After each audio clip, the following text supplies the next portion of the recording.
Check 1 2 1 2. Give me a second to actually get this game up. There we go.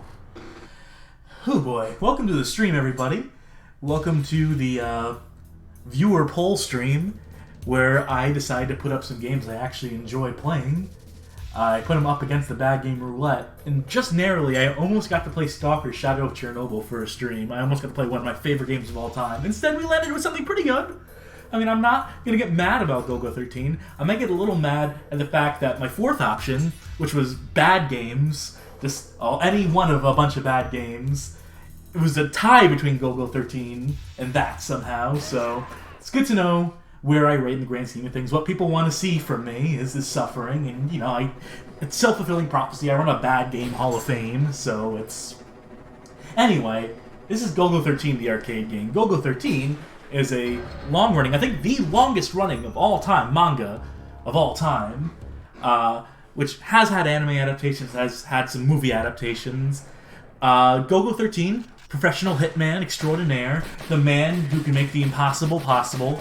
Basically, he's this sniper, he uses an M16, he is very cool. He's described as a Japanese James Bond.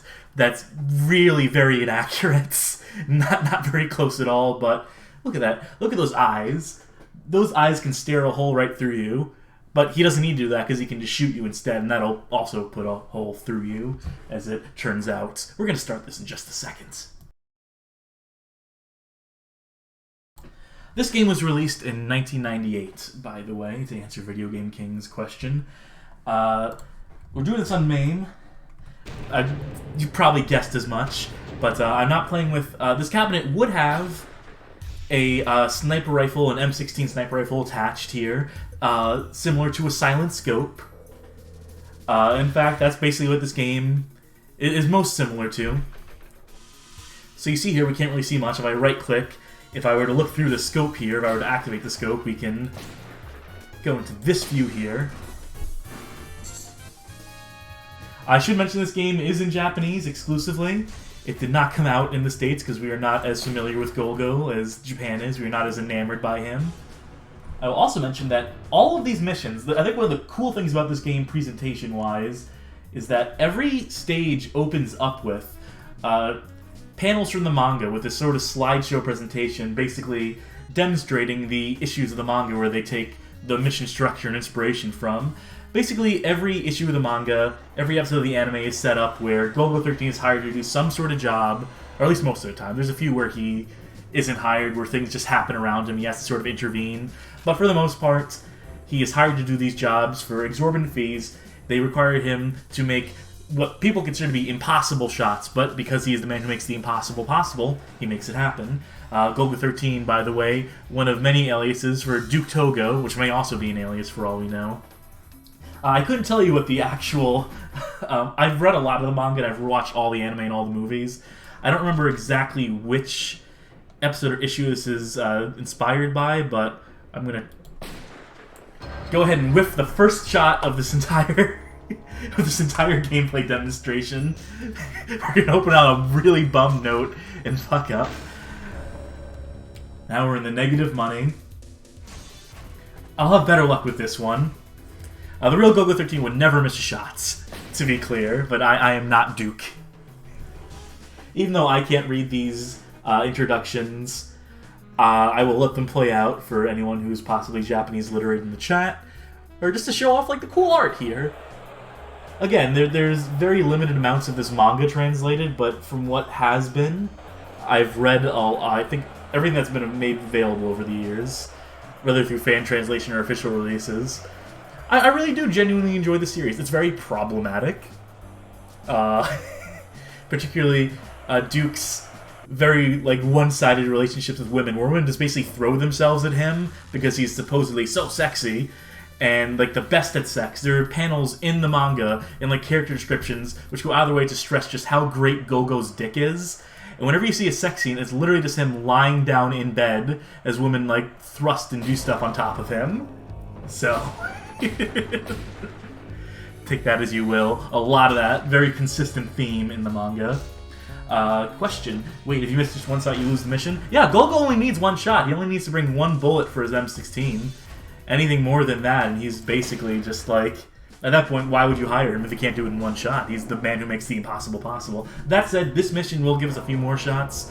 I believe in this one we're going to shoot a missile at this guy before it intercepts and blows up an airplane.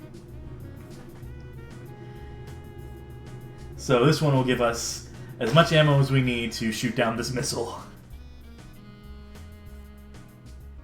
Luckily, Golgo is hired, and just in time, he's just within the area. Video Game King, mentioning Golgo 13, manga was first published in 1968, which was apparently a very horny time for manga. See Lupin III, probably Go Nagai. Yep, no, absolutely horny times, but the fact that Golgo 13 has persisted, and basically not changed its format or its characterization at all, it's one of the most consistent characters in all of fiction, I would have to say. Alright, so this on the right, I should mention, is our time limit. So we have 12 seconds to put as many shots as we can into this missile.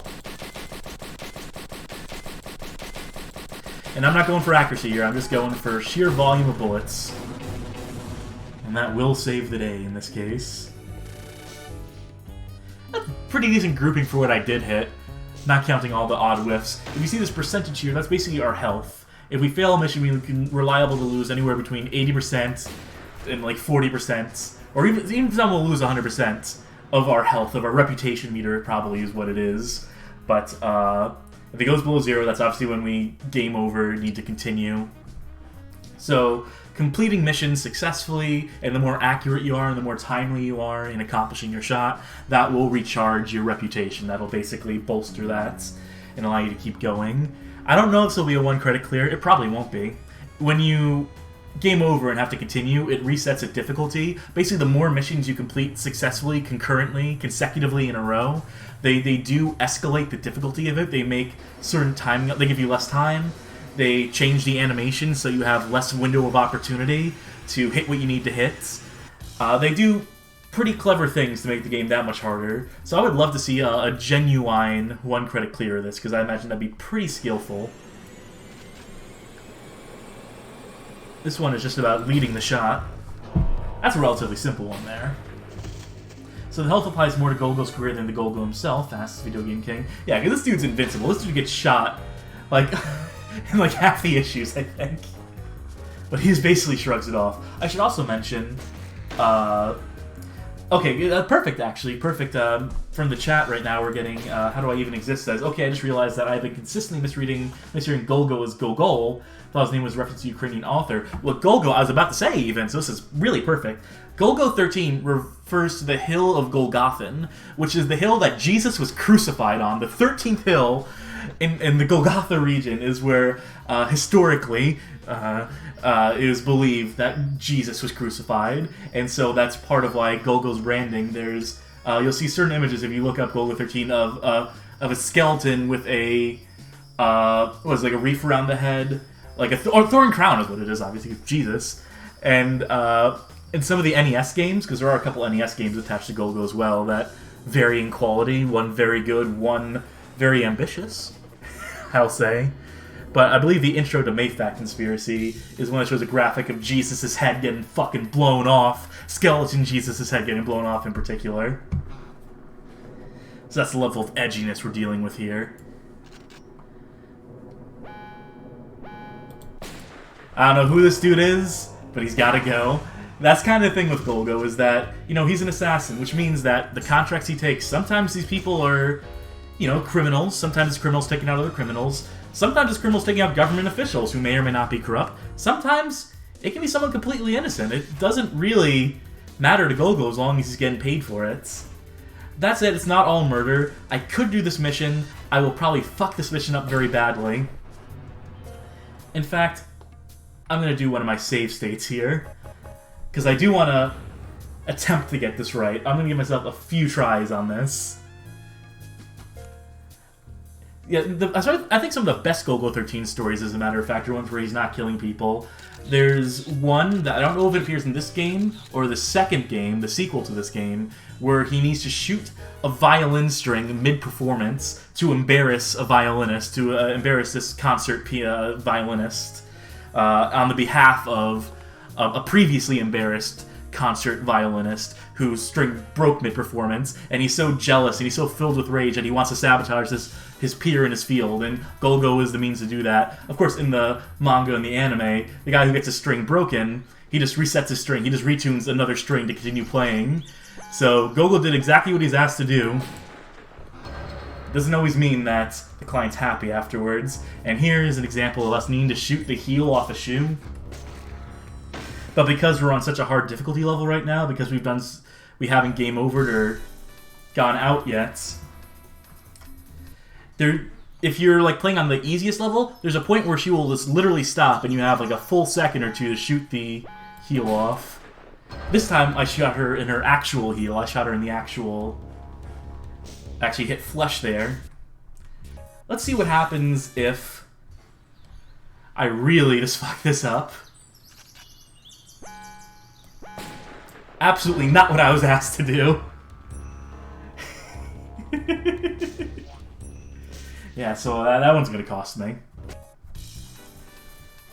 I could also shoot the other guy as well if I really wanted to. There's no reason to, obviously, that's just another failure state. What I would really like to do is, one, admire the art from a distance here, the pixel art you can see from afar. And then I'm gonna try a couple more times to hit that damn heel.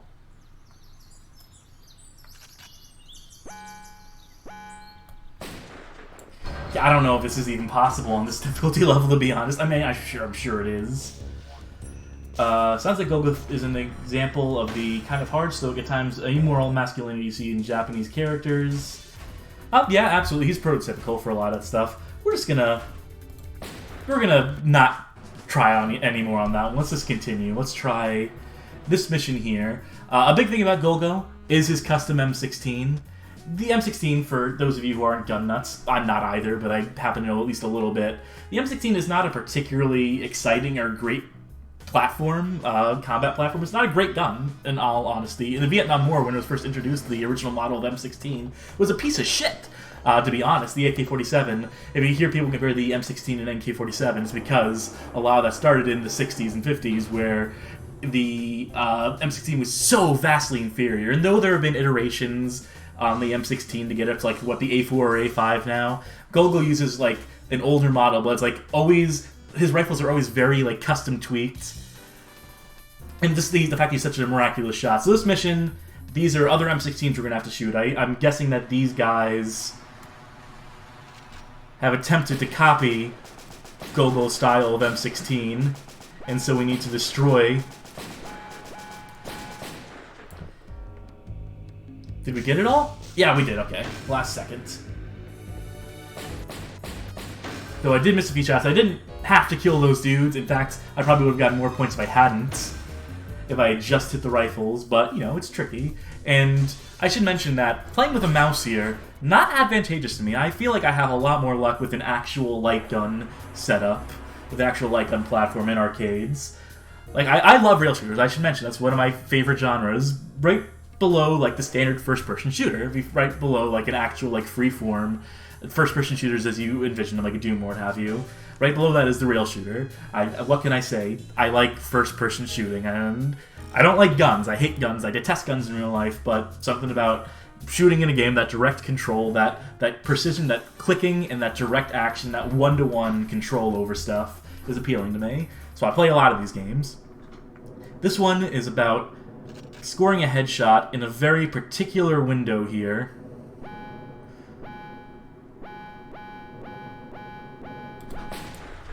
And I think I got it. As these doors revolve. And that's the level of impossible shot you can come to expect from Golgo. There are episodes and issues where he has to ricochet a bullet off of the surface of the water to bounce underneath like a greenhouse window that is like would otherwise be bulletproof. He does some ridiculous shit in this series, but it's always enjoyable. It's sort of grounded in the same quote-unquote realism and logic that a JoJo's is, where for as obscenely absurd as some of those fights get, there's always an attempt to explain exactly, like, this could happen. I mean, technically, like, this could actually happen if you really think about it. The science If Golgo hit it just the right angle at the right time of day, and if the wind was blowing in this direction, and he timed it, and he's just that good, he figured it all out. All that bullshit. Anyway, what was I saying? Yeah, mouse control does not feel as good as a as an actual light gun to me. Like, I can one credit clear Ghost Squad in arcades pretty consistently, but if I were to try to play a game with a mouse, I couldn't do it somehow. Sounding like typical shonen manga logic to me, the chat is saying. Fumanagu saying he can't believe that Golgo sniped the hanging chat that got W elected. That's really his greatest crime. Let's bait this guy. Ah, come on. Yeah, I didn't have to go for the headshot there. I could have gone for center mass, and that would have been an easier shot, to be sure. That said, we're still hanging on. We still haven't lost yet. I mean, granted, I replayed one mission a bunch of times, but I didn't win that mission. I redid it a bunch of times. Technically, this is still the one. I mean, it's so not a one credit clear, but broken so many rules already. But Empty Eye saying, I remember reading about one episode where Golgo makes a kill, and the police basically have him dead to rights on it, and they let him go because of all the stuff you mentioned doesn't even work within the universe, and so bringing him up in the charges would basically be admitting he's a god walking among men. Yes, I think that is a couple of episodes, actually. I think there's one with the hotel detective, there's the one with the police where Golgo shoots from a hotel. Those are two separate episodes. There's the one where he assassinates a presidential candidate's running mate. He assassinates a vice presidential candidate in an arena full of people using a plastic gun that he puts on a balloon to fly out of the stadium before he lets himself get arrested. Oh, it's so good. It's so stupid. I love it. Alright. This one, is this the bulletproof glass one? This one is fun. This one I can definitely do. I call my shot before I'm capable of doing this. Alright. For those who don't know, it is possible to shoot through bulletproof glass if you're able to hit the same spot in the glass 100 times over consecutively without going an inch or two to the left or right or wherever. If you hit that same exact spot over and over and over again, it'll eventually fold, succumb to the pressure. That's the principle we just exerted in this mission. Oh, there's the violin mission. I know this mission is fucking impossible for me. Let's do... I want to do a sniper battle mission. If I remember correctly, this one got adapted in the anime, where this is a Russian... he's an Olympic sniper that's become an assassin since. And a crime organization hires him to kill a particular target, a media mogul here. And the media mogul figures out the plan, but rather than just killing the organization that put out the hit or whatever, there's a lot of stuff. These things are very intense. You're basically reading pages of really in-depth and detailed storytelling with a lot of narrative, and they build the characters in each individual issue. They build a whole cast of characters here, and then it all builds up to the shots. And this arcade game cuts out that fluff. I mean, it does try to incorporate at least a little bit of narrative, which I do appreciate. But, yeah, I mean, it's an arcade game. You're not going to play through it just sitting through a movie. You're going to want to get to that action. There we go. See, this one was a little trickier because you have to wait till the very last second for him to pop out of one of several spots. But, I played this a couple times, so I think I had an inkling and an idea of where he might pop up from. Oh, that violin one's going to be really tough, but this one's going to be even tougher. Let's do this one in the middle, why don't we? We're already, close to 3/4 of the way through the game here, and we're only 20 minutes in, so we'll see about whether we jump into the sequel to this game after we're done with this one, or if we jump into possibly the Sniper 2 on PS2, which I downloaded just before the stream, because I did not have it on hand where I thought I did. Y'all can let me know in the chat which of those two you want to see, or if you want to jump straight into Bad Game Roulette. We can either keep up the sniping theme, we can either keep it up with Golgo himself, with a pale imitator, or just jump right into Bad Game Roulette. Those are our three choices within the stream. But we still got a little bit of time left on this one.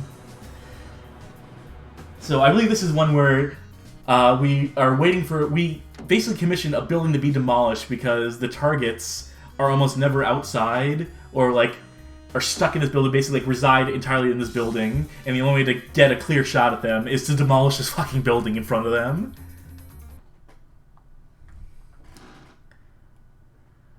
Alright, so we got a clear idea of who our target was. I think there's going to be 2 people here, but let's make sure to hit the right one when the dust settles. Touchdown.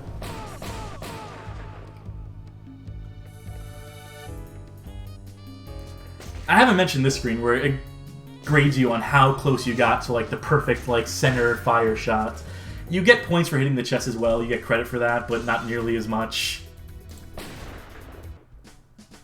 And if you get like a leg shot and you don't kill them, then it's like, well, you barely even register at that point then.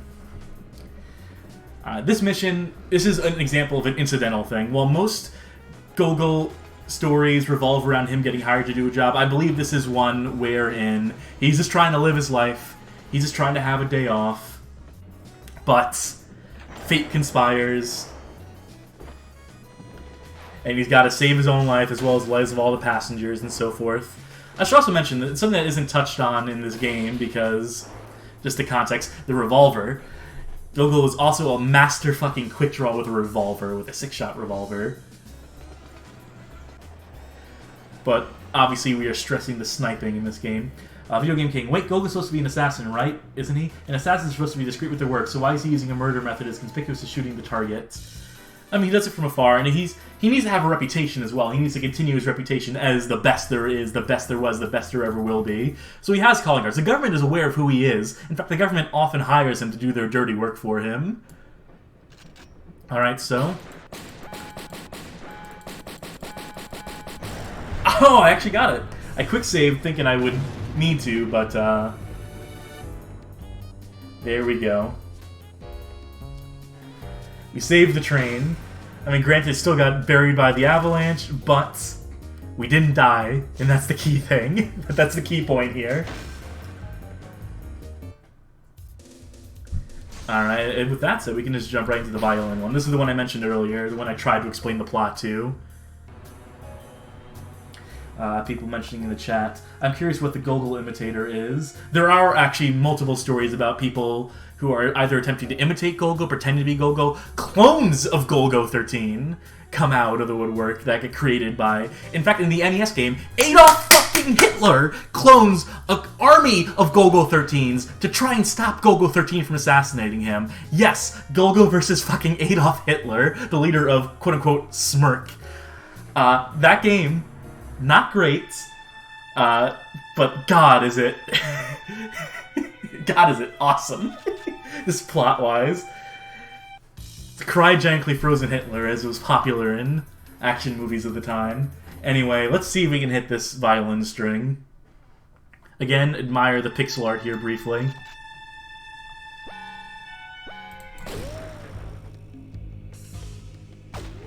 Yeah, that was good enough.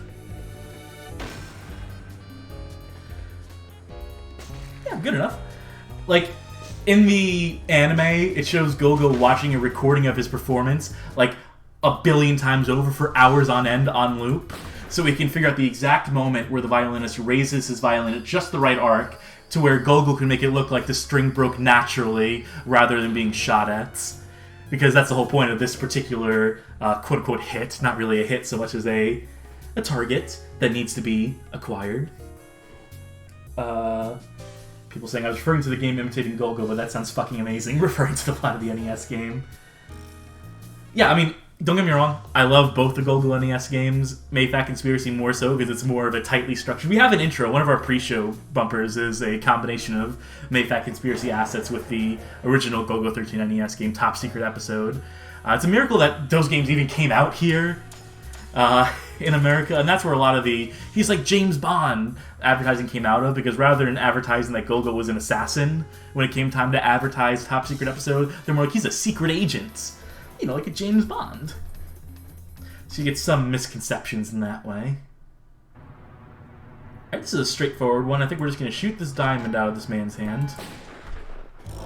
It's almost surprising to see this one this late in the game, because this is definitely not a particularly challenging one here.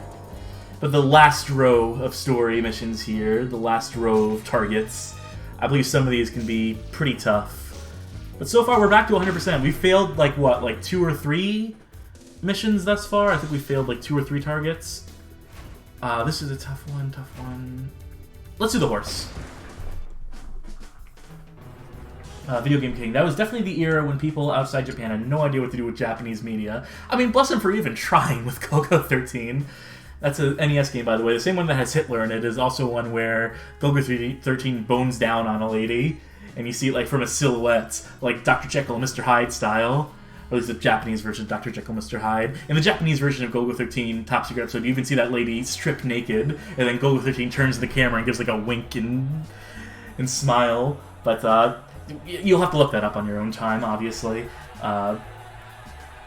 Yeah, they played up the more secret agency aspects of his job in those games, although I do think Japanese games bond, while extreme oversimplification is good enough to get the basic idea of Golgo 13 is all about. I mean, yeah, the fact that he gets commissioned by the government, I guess. Alright, this one is very particular. I've never, like, figured out consistently where to hit on the back of this horse to not, like, upend it. That was good enough, okay. Again, was not expecting to get that on the first try, but if you hit, like, a little outside of the zone here, I don't know why I'm pointing at the screen, you can't see that. If you hit, like, a little, like, just, like, if you hit, like, the rump, if you aim at the rump and hit it, like, the horse, like, flips over and goes, like, fucking buck wild, but there's, like, a very particular target area they intend for you to hit there. That's all there needs to be said about that. How much do they need to censor in the West, at least in the NES game? Definitely a few things, like not calling them the Nazi Party, for one thing, the antagonist, calling them Smirk. Would definitely be a change. Removing the nudity, but still having the implications of sex very blatantly in the game. So they did what they could. They definitely pushed the envelope with that game. But more so than any content elements is just the fact that game goes between side-scrolling shooting, 3D first-person mazes, shmup-style auto-scrollers, and rail shooting. And it attempts to do all these things, and none of them particularly well. In fact, the side-scrolling platforming is some of the absolute worst on the console. But God, they tried. And that's sometimes it's all you need to get my admiration. Alright, this one we gotta deal with the... Oh! I think I got it. Yeah, is that a headshot too? See, that's a tough one because you have the natural movement of the boat being on the water. Oh, that was an arm shot. Okay, that was maybe not the hottest shot. In fact, we actually lost points here. We didn't lose entirely. We only lost 60 of our 100%. It doesn't really matter in this last stretch of missions, so still technical 1 credit clear for whatever that's worth. A Video Game King, why does this mafia boss, that's his name, look like Leisure Shoot Nixon? Defenestration, dude, I'm stealing the phrase Leisure Shoot Nixon. MTI, I think they actually call them the Direct Empire, and totally not Hitler was called Smirk. I think you're correct, actually. I think you've got the bones of it more correct than I do. You have the details down. MTI continues, but yeah, Top Secret episode definitely suffers from that problem of tries to be too many things at once, doesn't do any of them all that well as a result. Jack of all trades, master of none, as they would say. Mayback Conspiracy, I think, whittles it down to just the side-scrolling platforming shooting. Does it cut the rail shooting sections? It has the 3D first-person mazes. I think it's just those two. So this mission, we don't know who our target is. We will only know at the very last second.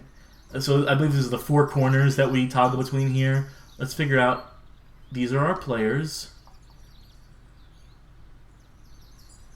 Yep. Oh, come on. Well, the sniper makes it look like it actually hit him. But I think we were supposed to prevent an assassination here. And we failed. And finally, the dream is dead. The 1 credit clear. Let me see what happens, though, if we don't continue in time.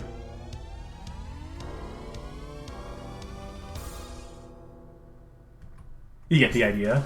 Continue at the very last second there. We'll get another shot at this mission.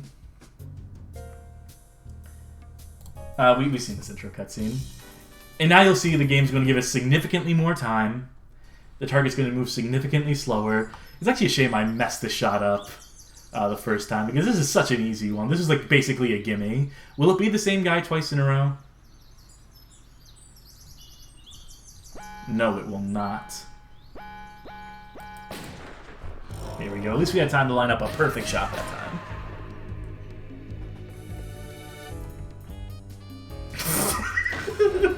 Oh, that stylistic flourish they add to all these is so good. I mean, it's completely contextless. There's obviously, like, you know, an explanation for why the symbolicness of that in the actual manga issue that this came from, but this is the penultimate mission. The Fenestration Dude. This mission feels like a precursor to the Spy Party. Kinda. Yeah, sure. I can definitely get that.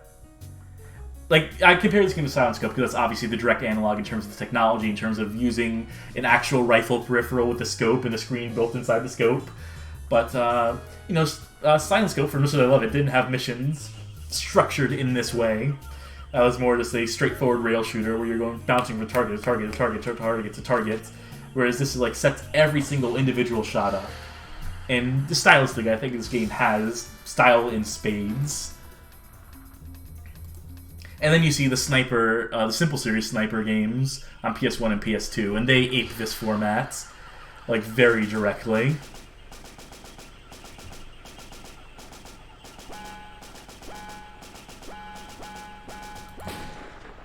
Here we go, see?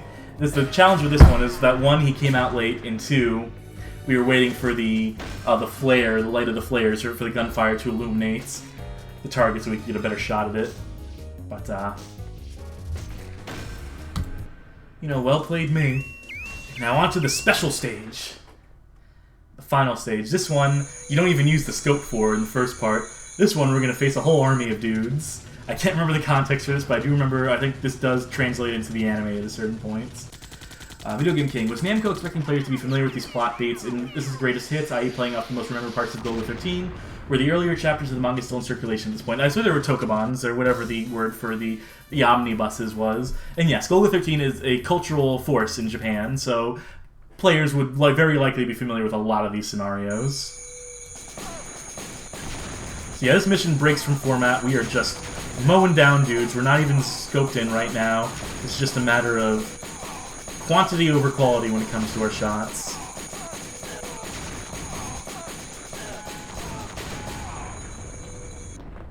Until the very last. And we'll have a full 6 seconds to make this shot, I believe. One bolt left in the chamber, though.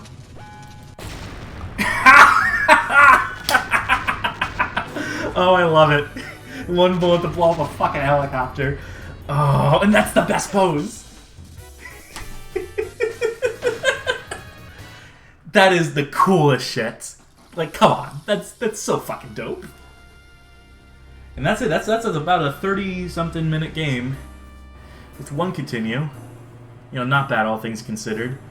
And hopefully you see why I like this game. I think it's a very neat concept for an arcade game to try to bring this narrative sort of stuff into a arcadey sniper rail shooter thing. And we'll jump into the sequel in just a minute. But, God, Golgo and helicopters. There's a few very cool and notable issues revolving around helicopters. Including the Sony Chiba movie, where Sony Chiba is fucking Golgo 13. I believe that's Kowloon Assignments? Don't quote me on that. Because there's 2 live-action Golgo 13 movies, 2 animated Golgo 13 movies, and yeah, Sony Chiba is Golgo 13 in one of the live-action movies. And I believe it's him who does... He's cliffside. He's basically climbing a cliff, and then he, like, dangles, like, from a rope off the cliff, and he's, like, basically, like, doing, like, a swing to get momentum so he can, like, propel himself at such an angle that he can shoot someone sitting in the passenger side of a helicopter as it flies over the ocean. I can't do this stuff justice by just verbally explaining it. If this stuff was up on YouTube regularly, I would show some clips here. Here's our snipe code, by the way. They go to the Namco Japan websites. We'll type that in, rather than having a... Actually, there totally are high score tables here, but this was also early web integration and submitting your high scores to an online database.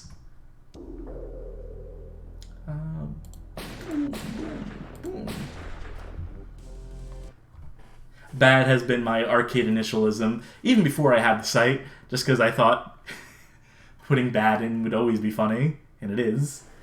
Just barely eked out first place.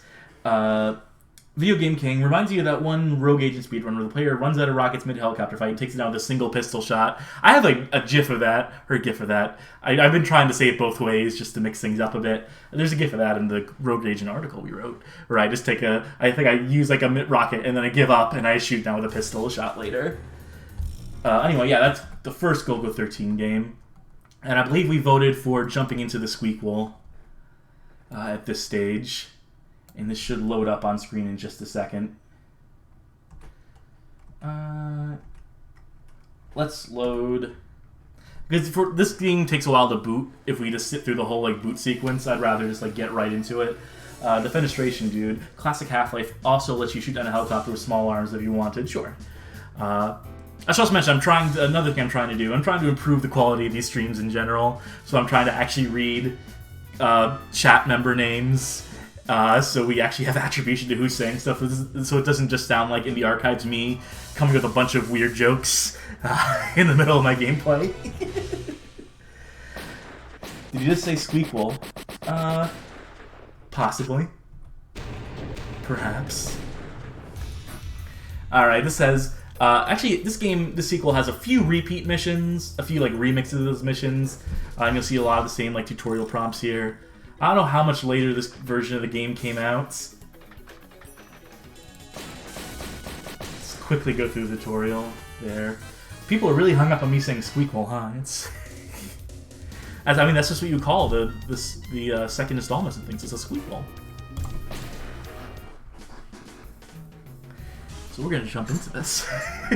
In the meantime, ask me questions about other cool rail shooters. That would be my engagement right now, is asking me about other rail shooters I may enjoy, other rail shooters I may play. If there's any bad rail shooters out there, no such thing.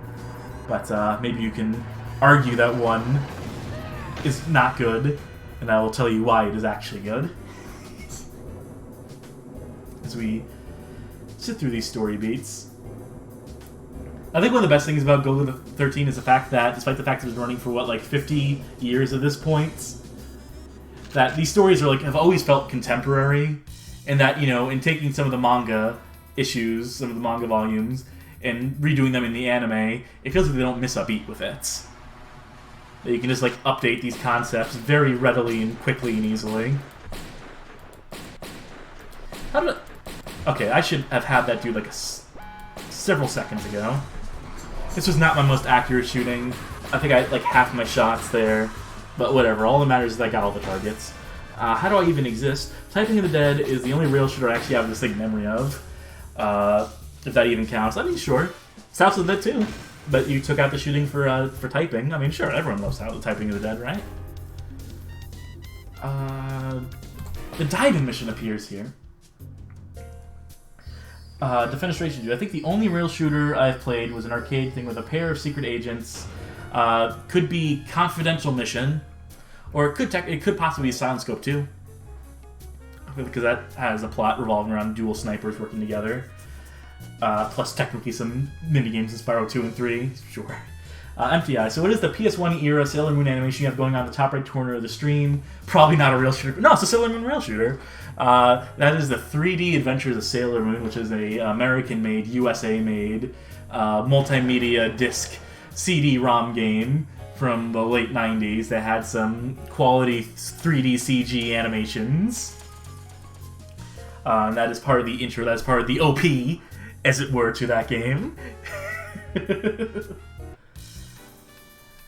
Alright, so this is the diamond mission again from the previous game. It was not the most particularly exciting one there, but easy point. It's an easy win for us. Video Game King. I know I have plenty of experience with rail shooters, but as for gallery shooters like this, nothing comes to mind. Yes, this technically is a gallery shooter rather than a rail shooter. We're not on rails so much as it is gallery shots, but I think just for the broad term, calling it a rail shooter, hopefully that doesn't upset any purists in the chat. I mean, I'm going to contend I've probably played more rail shooters, more first-person shooters than a lot of people. So I feel like I can be a semi-authority on the subject. I can at least pretend to be. Is this another repeat mission at the top here? I'm gonna skip the narrative. Yeah. This is the dude and his laser shoot Nixon, everybody. Is this an arm shot this time? I think we got it. I think this time we got him right in the brain, right in the dome. Yeah, there we go. I'm sure he did some dirty shit. I'm sure he had it coming. This is a fun one. This is the one where we defuse a bomb by shooting it, which is just peak Golgo 13.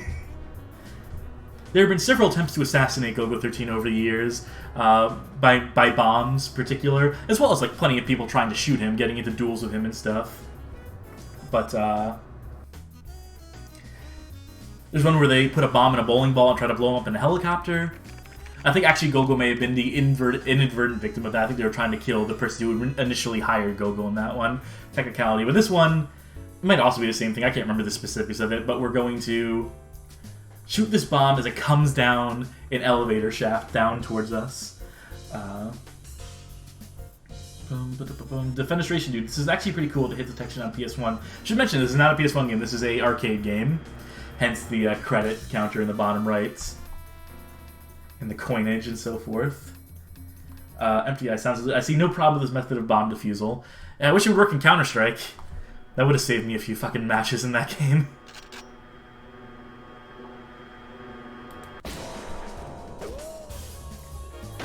The way the music's in there makes you think that you fucked up. But I totally got that. I think you get more points the earlier you do it in this one, rather than cutting it close to at the very last second. But Video Game King. All I can say about bombs in this regard is what I've seen on Mythbusters. Guns and bombs are surprisingly safe devices until they're used for their intended purposes. Yes, it should be mentioned, like C4, for example, is a chemical reaction. So you can shoot C4 and not blow it up, I want to say? It's only when the chemical injector, when the rod stimulates it in such a way that the plastique is prompted to explode. Same thing with Semtex and other various explosives. Z Reserve. Isn't there a scope view in play like Silent Scope? Yes. Whenever we right-click on our mouse here, we're not playing with our actual arcade cabinet, it does do the thing where it zooms the screen in, and you'd be looking through the scope. I don't know if it's a second screen within the scope of the M16 peripheral, or if it's an actual lens that shows you the zoomed-in screen on the arcade cabinet. It's been a minute since I looked. This one, though, we had the hurdles of night vision and a very particular angle to deal with. But we persevered. Vesla is nothing better than MIDI jazz. The soundtrack to this rips. It absolutely does. Video Game King. You can also heat it up in a microwave and nothing happens. I believe you're referring to plastique or something similar. If we're going off of previous conversation. This is another repeat mission, isn't it? Yeah, this game, for being a sequel, does definitely recycle some, not just assets, but some of these missions as well. But, if it was like an upgrade kit, if they released this as sort of like a kit you'd use to take an old cabinet and revitalize it, it's a bit less egregious in that sense, I guess. It's an update. It's a remix.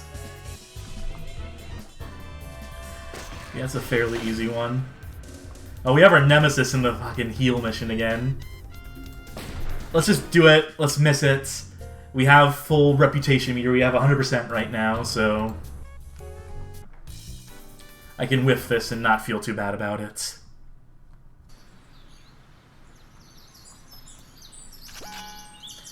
Yeah. Right in the heel. We'll lose 80% for that? Sure. As long as we're alive.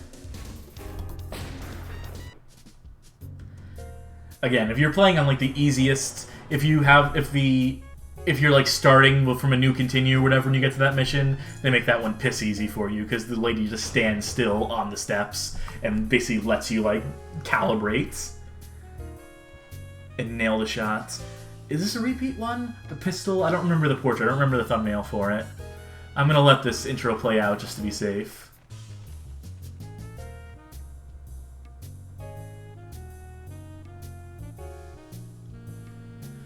Surprisingly, they don't show the graphic sex scenes in this arcade game that we're only getting the brief bits of manga panel here.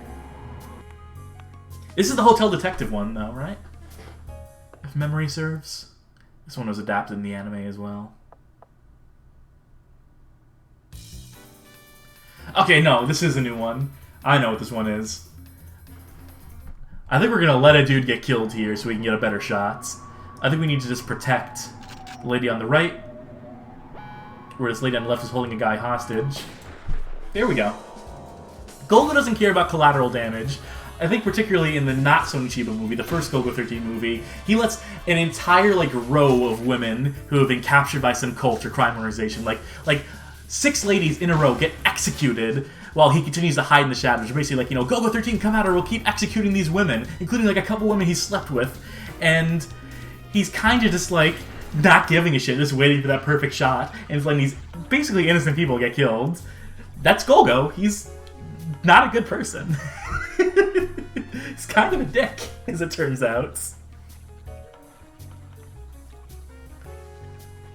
But, you know, that's morally ambiguous protagonists. And another anime I like, because I should say, I'm a big Golgo 13 fan. I think I do consider myself a fan of it, of the whole media franchise, especially the coffee gum commercials that he does. You can look those up. Other things I'm a fan of. My favorite anime of all time is an anime called Noir, about 2 lady assassins who may or may not be, but are definitely in love with each other. So I write that as a Yuri anime from the same people who made El Cazador de la Bruja, which is an anime about bounty hunters in the West, or a Western setting. Fucking other stuff like Black Lagoon, obviously Cowboy Bebop. There's a lot of like stuff that incorporates girls with guns, or just, you know, gun stuff in general, like criminal enterprises, and so, you know, at a certain point, I have a theme. Also Yuri, but that one doesn't really fit in with the rest. I believe that was a hit and a fucking whiff. Did I even get him in the shoulder, or is that just a complete... Yeah, well, that'll happen. Didn't promise 1 credit clears here, folks. We got close with the first one, but let's see the animation for this one.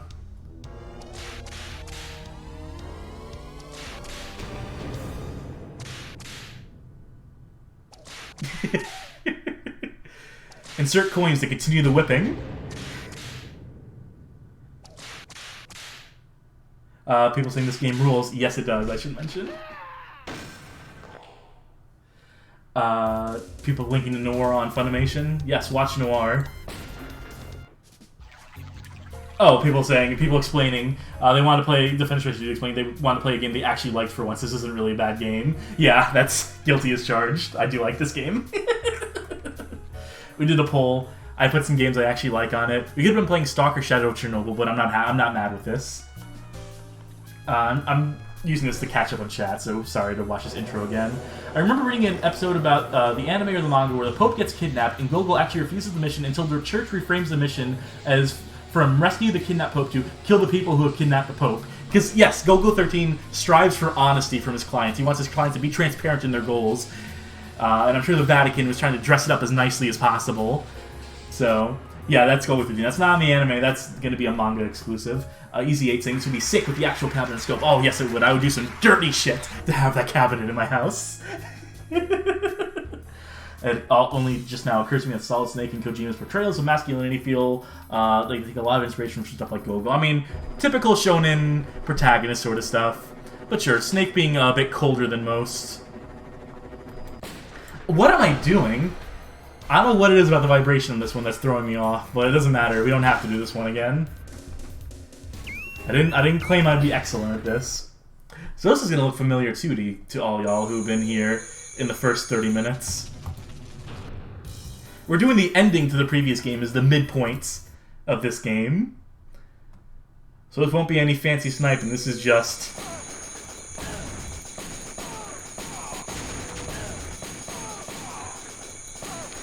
And again, I would stress that if this was the actual arcade cabinet, if it was something like a silent scope setup, or just like a light gun in general, I feel like I'm a lot better with those than I am with mices. With mouses. So I'm going to make a bold claim here and say that I could pull off a 1-credit clear of this game on an actual cabinet. Ah, there it is. Shot so nice you have to see it twice there. The amazing conclusion of the previous game.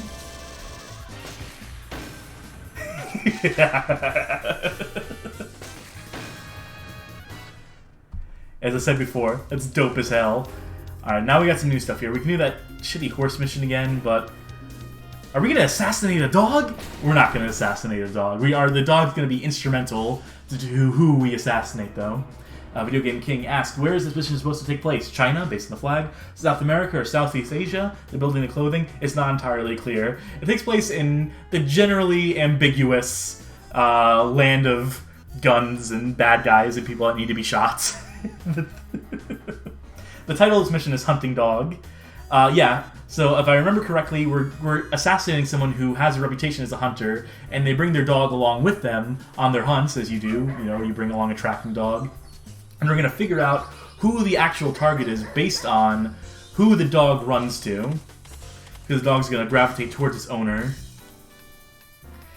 So, you know, premises like this. Like, missions that have, like, a gimmick, that have, like, a little bit of a puzzle you need to figure out. Which of these three can it be? Dog sniffing? Oh my god! I suck, I'm sorry. I'm getting worse at this right now. And yeah, we've bottomed out, so we're gonna get a chance to redo that mission at the very least. Golgo escaping from captivity. Like I said, I feel like I did fairly well in the first half of this, playing the original arcade game. But right now, it's not that my hands are shaking, I'm just... Maybe I'm rushing things along a little bit more.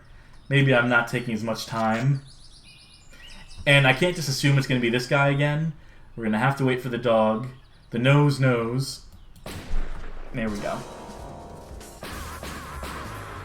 Easy 8 gives you some more details about the cabinet. I couldn't remember earlier whether they had an LCD screen within the scope.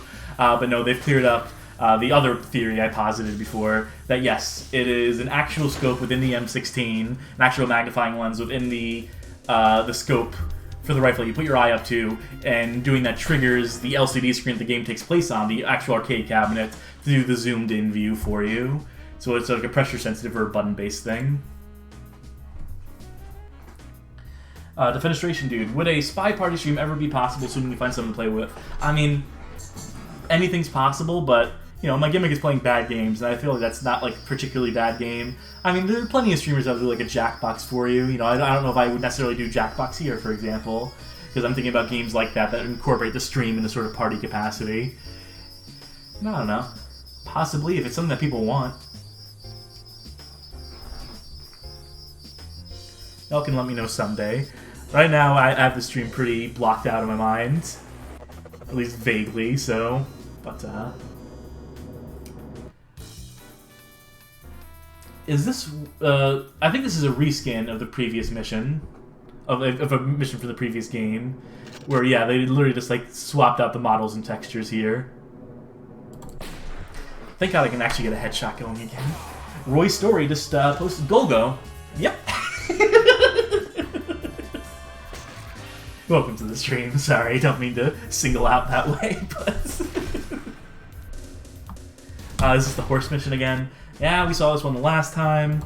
I somehow got on the first shot despite talking up how difficult this one is for me, so maybe you'll see me fuck it up here.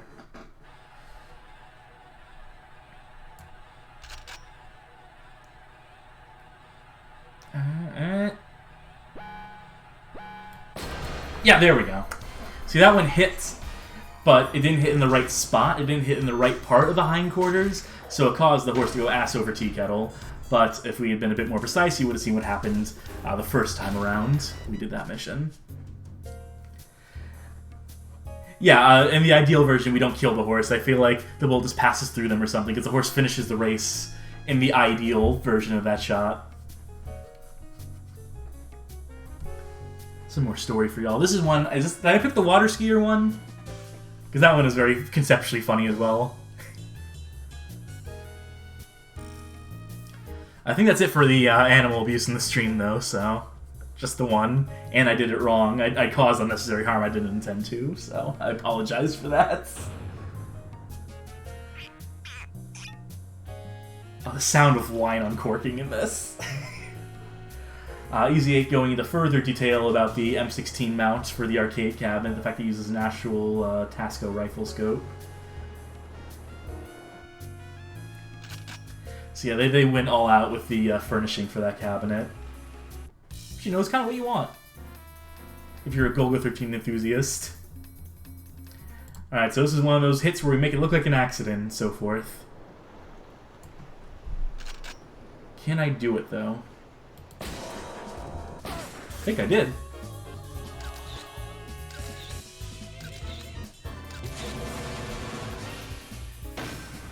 I can't remember if that actually kills him or not because of the speed, the velocity, or if it just, like, if it just knocks him out. Because, again, I mentioned that Golgo 13 doesn't always have to kill people.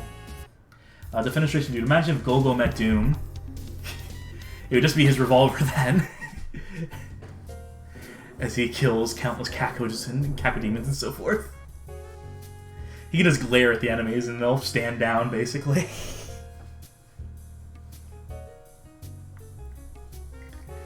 There's a lot of Golgo 13 quirks I haven't mentioned, like the fact that if you stand behind him, he'll punch you in the face if you get too close to him.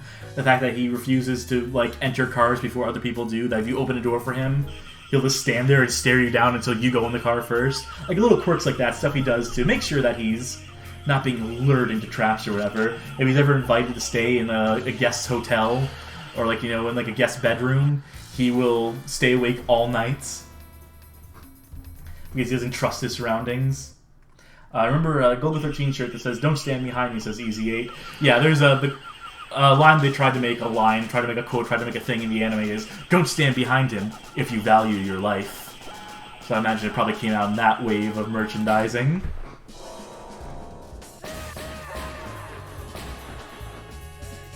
This was another repeat mission, by the way. So I feel like a quarter of these missions, 1/4 of these missions, are repeat. I think we're about to go into another one here. Yeah, this is the one with the rose and the mystery, and I fucked this one up the first time. So let's get it right the first time here, in the second attempt.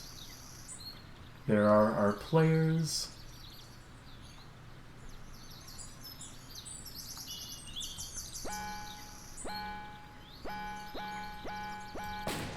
There we go. See, if you're just patient in a lot of these, they'll give you an opportunity. They'll give you your shots. They'll stand in place and let you calibrate. But then you're like running up against the clock. You're running up against like the last milliseconds or whatever. So there's your risk, your danger in that. Is this gonna be the last or the penultimate of the new missions here? Because I think the next one is the building, is a demolition one, and I think this one is I forget what this one is. Oh, this is the race car one. Duh, it's the picture of a race car. So we're going to shoot the tire off a car to make it look like an accident. And in the anime, this target precedes a prolonged engagement where two other assassins, after, like, basically the hit they hired Golgo for is a pretense to get him out into this field so we can do a duel against two other dudes using, like, an AUG, a Stayer AUG bullpup assault rifle, and then some other model of bullpup assault an FN-2000 maybe? Like, two other dudes with more advanced assault rifles, and it becomes this battle for, like, which is the superior assault rifle platform. And it goes places. I'll tell you what. As it turns out, it's not so much about the rifle so much as the guy shooting it. That's the moral of the story. Yeah, well. Whiffed that one pretty hard. We missed a cool animation of the car, like, flipping over and exploding for seemingly no reason. Sorry. Watch the anime. Read the manga. Support scanulation or whatever. Do what you gotta do. Yeah, this is the demolition one. Or no, it's not the demolition one. It's the first one from the first game. This is the most, yeah, fuck, whatever.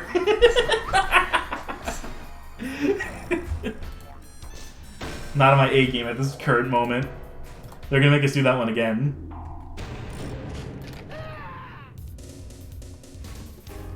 Oh, I forgot this one too. On the far left. Alright. Also, note the Namco. Oh, are we approaching from a different angle this time too? There we go, that's probably a chest shot.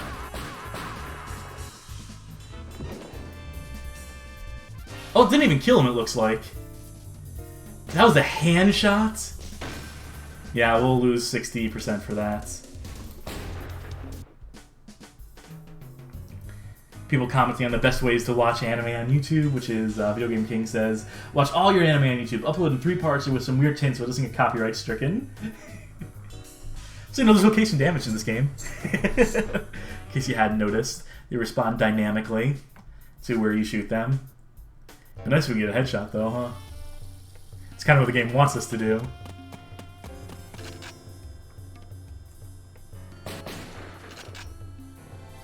There's our Golgo. So I believe this is one where we destroy a tank. It sure is.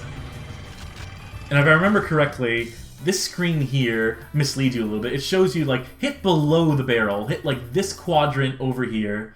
But no, what we're doing is we're shooting the missile inside the barrel of the tank.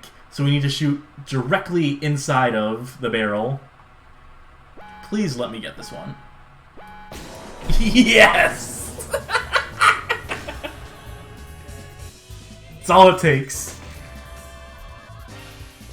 To send it right down the barrel. Alright, and here it is. The final stage in this game. This is one of those duels I was talking about. You have yourselves a proper fight against another... I don't know if this is one of the Golgo 13 clones, because I think this dude ends up looking very similar to Golgo. It may be an imposter, an imitator, or a clone, or it could just be a rival assassin who has a very similar face, because the artist's style, the artist behind Golgo 13, there's a lot of same face, if we're going to be honest here. I like the art. It's very defined and very bold. There's some really good line work in all of this, but yeah, some of these characters can look pretty darn similar to one another, as it turns out. Nice ass.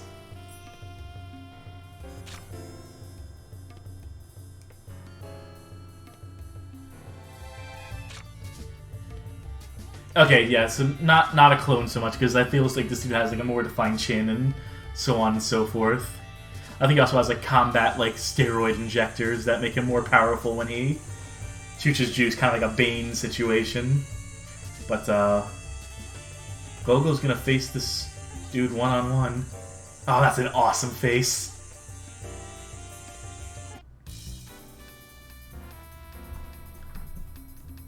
Here we go.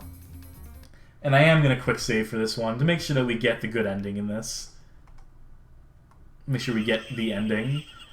For the first part, though, I believe it is similar to the last where we're not going to use our scope. We're going to have to hit him a few times.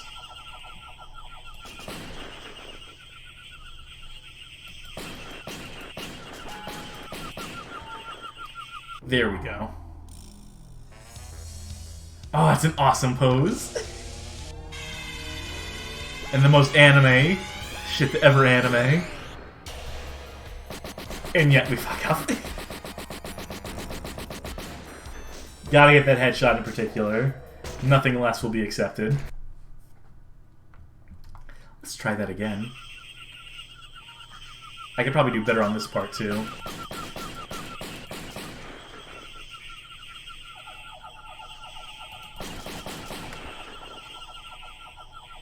Hit him in his mid-air anime pose as he teleported from one side of our peripheral vision to the other.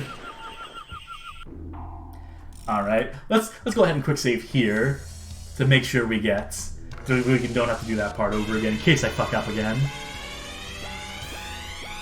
Ah, there we go.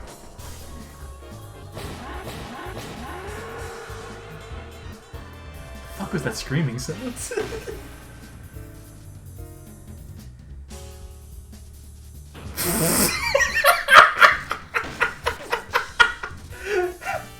Oh, the reaction shot is perfect. Again, how dope is that?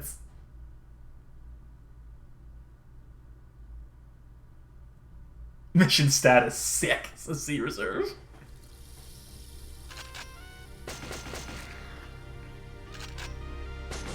I think that's Golgo 13 killing the people who conducted the experiment there.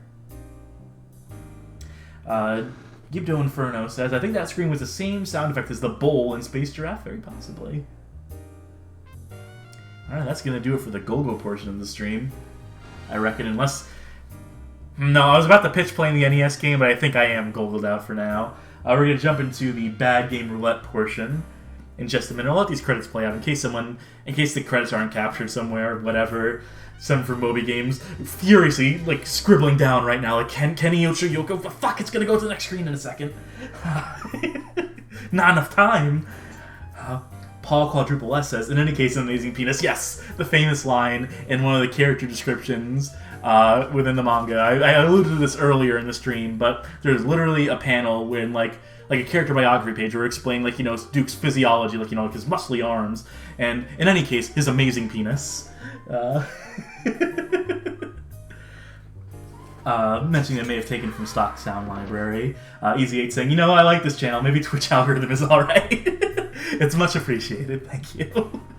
So this arcade cabinet came in 2000. I was curious about that because MAME registers the date is 1998, December 31st for both the original arcade cabinet and this one, and clearly copyrights there would indicate otherwise. Snipe code. If you want to copy that snipe code, you can claim it for yourself. I'm not going to stop you. Yeah, B-A-D. Batty.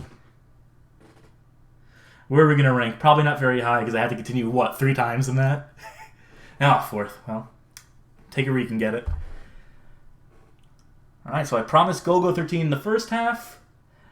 And in the second half, we're going to do some bad game roulettes. And I'm not going to make you wait for it. I don't really have an intermission or anything. We got second place in accuracy rating. So that's 2 separate high score tables. You know, I kind of like that. I actually do kind of dig that. I think that's actually kind of cool. Let's quit that. And I'll bring up my Launchbox view, where we have a whole bunch of games. I have a roulette playlist in particular here, with some games I can quickly bring up. So yeah, this is Bad Game Roulette. This is where I hit the random button on my keyboard and I get selected a random game. And the first pick is the very last. It's ZX Spectrum. It's World Cup Carnival, which I just recently mentioned in our Human Killing Machine article, as being the worst soccer game ever made. So we'll play just a few minutes of this probably, assuming that it launches alright, assuming I don't have a whole bunch of complications. What emulator am I using for this? This would be RetroArch Core. This will probably be fine. This will probably work out okay. Basically, what you need to know about this game is that US Gold, publisher, they got commissioned to do a World Cup licensed game for the year of 1986. Take place in Mexico, apparently.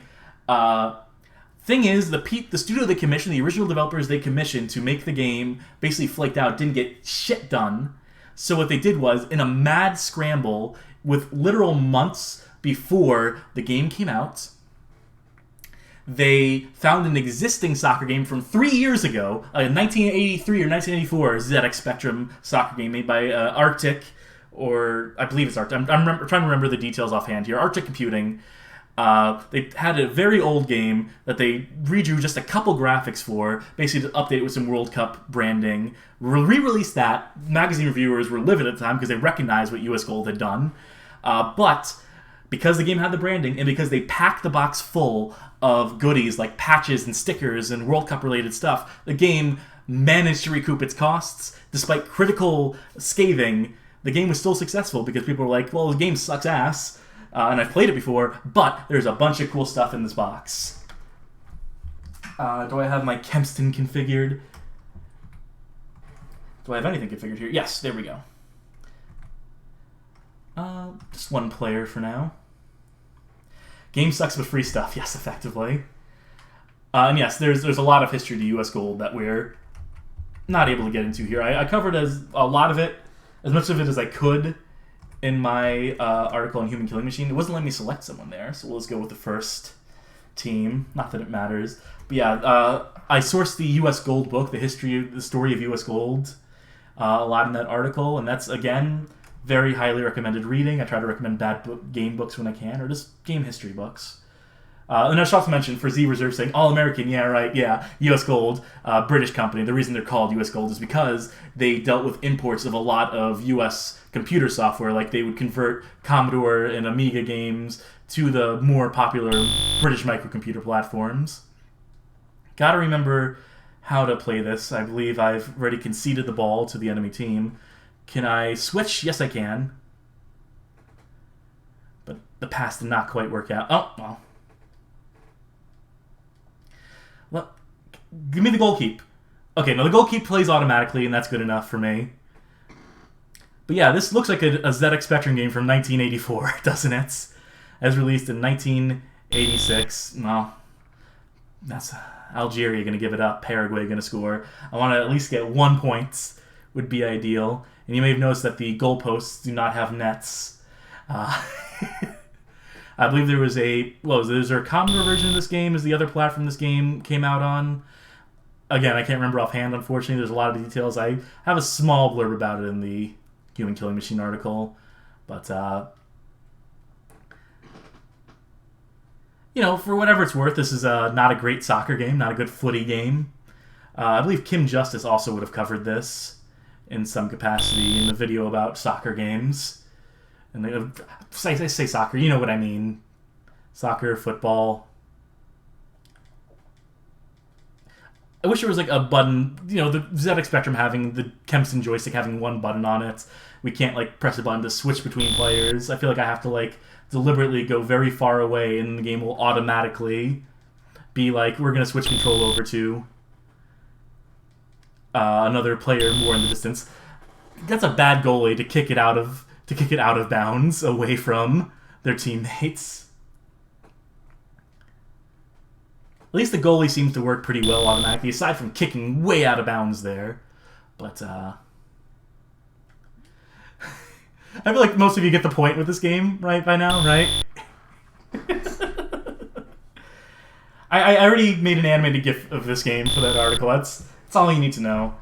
That's World Cup Carnival. If I had to hear that whistle sound one more time, I tell you what. We have a few other ZX Spectrum classics here. I could play some Squidge. I don't have the poke on hand that makes the game actually function. So, might want to turn the game audio down. That whistle is painful. I feel like you had to suffer that as much as I did. Dragon Ball Z Legacy of Goku. Let's compromise. Let's go one to the left. Because I just don't think that's going to be very exciting to play on stream. But Dragon Ball Z Taiketsu. Defenestration Dude, will include an audio sample of the whistle in the archive. I wouldn't go that far. That's it. This game definitely does need to be lower in volume. This is Dragon Ball Z's Game Boy Advance fighting game. Can I resize that a little bit? Bear in mind, I gotta do a lot of this shit on the fly, so I apologize if I take a minute or two to get into the game proper. I also like that I lowered the volume on your end, but it's still a little deafening for me, so here we go. So we got some graphics in this game.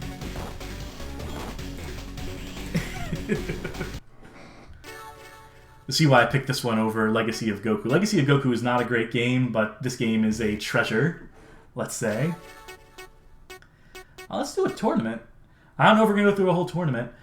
Easy 8, like one of those shovelware devs during the GBA era. Is this a Western-developed DBZ game? This is by Webfoot? Or WebZone, or it's Web something or other, and I couldn't tell you offhand what they hail from, but Android 18, they did you dirty. I'm sorry, Android 18. They kind of did all these characters dirty with these digitized graphics, but I'll do my girl. Gotta beat up her husband. There are worse fighting games on the Game Boy Advance. I could be playing Mortal Kombat Advance right now. But instead we're playing this. I don't know any of the special moves. I don't know anything really, but at least we get a showcase of the graphics. There are definitely unlockable characters in this game. Fenestration Dude, we have someone who says they actually do like the sprites here. I don't know, they feel it's a little, like, too, like, smeary, glossy. Like, I'm just picturing what they look like in full 3D before they got the sprite treatment, before they got digitized. And I'm just visualizing that and how probably not ideal that looks. But I mean, sure, if you're looking at this on a Game Boy Advance screen with all, like, the dot matrix display and motion blur and so on and so forth. Easy 8. Webfoot Technologies is an American developer of personal computer games and video games for various platforms. Titles developed include Hello Kitty, Happy Party Pals, and various Dragon Ball Z games for the Game Boy Advance. So, yeah, it's strictly licensed house, strictly gun-for-hire developer. Paul Quadruple S. How about a Bloodlust Software retrospective? Hit me up with a couple of game titles, because I do try to pride myself on knowing the names of developers and publishers wherever I can, but I'm drawing a blank on them for right now. And meanwhile, I'm trying to see if I can figure out, like, any sort of special move. I probably have to power up in the corner, don't I? At least I dodged the tip of that. There's gonna be a move. I was gonna hope there was a move list when I press start, but it's astounding that someone could be so weak. That's your husband you're talking about, dog. Alright, well, let's beat the shit out of Goku. And then I'll probably call this one too. This is probably an article contender, because I know this game got critically scathed. Easy 8. Was it cheaper for them to make this than just license out to one of the Japanese...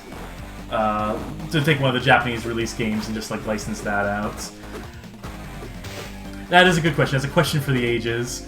You know, one of these days I'll research this. Maybe I'll find an answer. Wishful thinking. Okay, there we go. I did figure out how to charge. I thought I did. I'm gonna let you turn Super Saiyan. Or do your... Oh, is this the Genki Dama? Is the Spirit Bomb?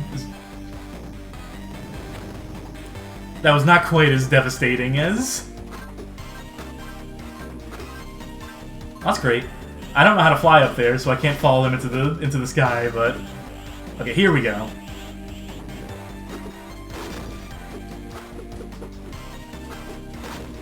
I'm half tempted to look up what, like... I'll tell you what. Quick pause. Dragon Ball Z Taiketsu game facts. Doing a quick little search here. Let's find some guides. Move list.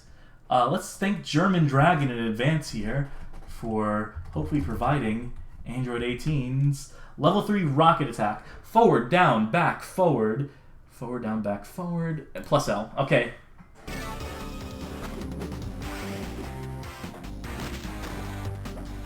This is not working out.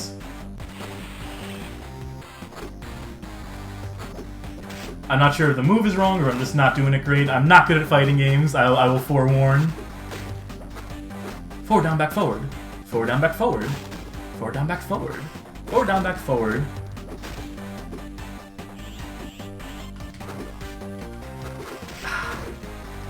Yeah, we're not going to pull this one out, are we? Can I do the shockwave beam at least? There we go. I got one. Super winner! Alright, that was worth it. There we go.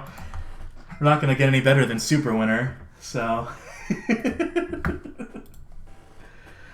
Codeman. One thing I keep noticing in various bad game streams is how many awful GBA games have legitimately good soundtracks. Yeah, I feel like the GBA sound chip gets a little shit on. Oh, come on. I pressed random button and I... Really? Alright, yeah, fuck it. Whatever. One fighting game into another. And why not make it one of the ones I mentioned before as being objectively worse than... That's what happens when you put a random button. That's true random right there. This is Mortal Kombat Advance for the Game Boy Advance, as developed by Virtuacraft. This is not only the problem of condensing Mortal Kombat down to 4 buttons, down from 6, it is also a matter of tiny sprites and just some of the worst AI, some of the most unfair, if I remember correctly. I could go noob just because he looks so bad, just because he's pure black here, not even like monochrome, whatever. Sub-Zero just because he's basic, I can do my down forward. Bloodlust Software, getting an update from Paul Quadruple S. Bloodlust Software was pretty much 2 teenage boys in the early 90s, and their games show it. They made Nesticle, okay, yes. Yep, so as you can see here, I cannot get a move in edgewise. I literally am struggling to do anything before I'm immediately interrupted and beaten down by the AI. And that's kind of a problem with this game. If I can get a single round in against a single one of these... As viewers are saying, the trick is to advance and punch. Let's give it a shot.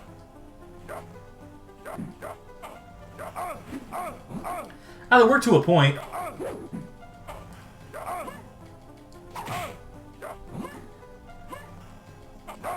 A defenestration dude asking, does this bring back the bizarre censorship? No. At this point, by 2000,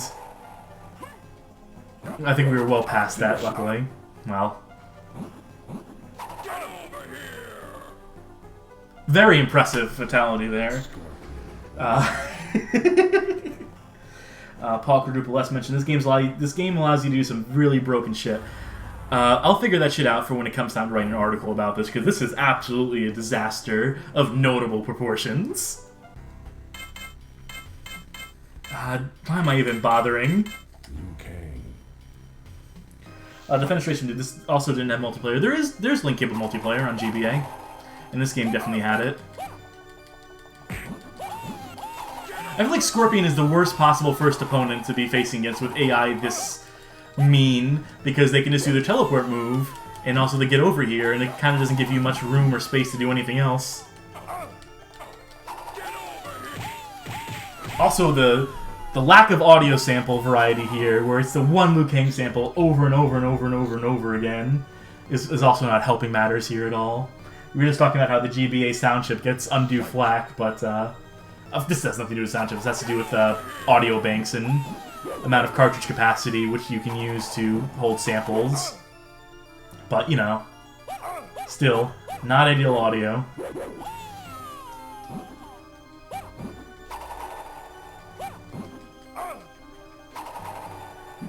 This would be a great time to know some Liu Kang moves, but I'm not going to look that up.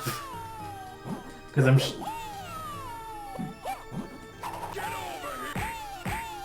Yeah, well... And to be clear, this is a quote-unquote conversion, demake maybe, of Mortal Kombat Trilogy. That's where they are getting the basis for the stage selection, character selection, so on and so forth from. And Mortal Kombat Trilogy already in itself is kind of like not super appreciated for reasons, but that's as much of that game as we need, I think. There is a worse game than Mortal Kombat Advance. I would say that Mortal Kombat 4 on the Game Boy Color is even worse. But a lot funnier and a lot easier to get into the broken stuff with that game. But I feel like that's a pretty decent glimpse into that. Okay, now, Launchbox. I'm going to hit the random key again, and I don't want you to give me another Game Boy Advance fighting game. Can you do that for me? Nessa no Hoshi. Okay, here we go. This one is notable Kusoge, PS1 Kusoge. As of yet, untranslated, unfortunately, so I can only do so much with this. But do you know this one has a reputation in Japan that still needs to make its way. It still needs to get its due here in abroad. But I will absolutely try to play a bit of this one. Give me that intro FMV.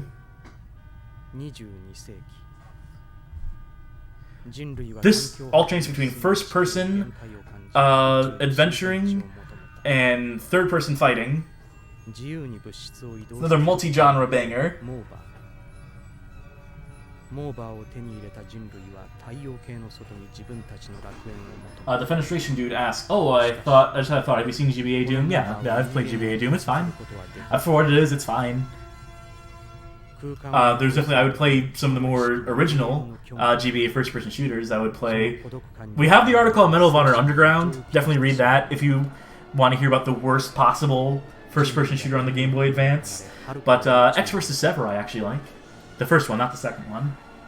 Video Game King. I think they're doing a Gundam UC thing, given that the year is 22 and we're in space. Easy 8. Oh, this game, I think this was on Classics Game. Very possibly. It's also on another channel whose name I can't remember right now, but they are a channel that highlights a lot of... It's a Japanese channel that highlights a lot of Japanese kusoge. But yes, Classics Game probably would have also highlighted. This is also very much in the wheelhouse. They showed Not Treasure Hunter, which is similar sort of vein to this. Paul Quadruple S sent me a YouTube video. Let's see what this is about. I'm willing to chance this. Okay, it's the Mortal Kombat Advanced Play Around speedrun. Definitely recommended viewing. If any of you want to click that link, I will back it. I will say that is a fine link to click. Defenestration Dude. Tried GBA Doom and didn't really like it. I mean, sure, it's not going to be a great conversion. You can only do so much. A little bit more cutscene. Video Game King probably knows what channel I'm talking about. Hopefully they can find it real quick. I see these shoulder pads from a distance, and all I can think about is fucking like Kokuro no Ken. Paul Quadruple S mentioning Gundam Gundam 79 War for Earth. Yes, that's the FMV live-action Gundam game, if I recall correctly, and it is a treat.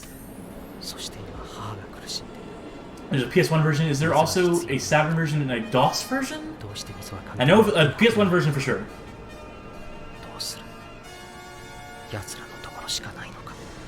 This isn't terrible opening to this game. I think this is like fairly cinematic. Yes, here we go. When I mentioned first-person adventure, I meant like adventure game style. Video Game King has a link to the channel, possibly the channel in question. Okay, at least we get into a fight. Soft Space Laboratory, yes, that is the channel in question.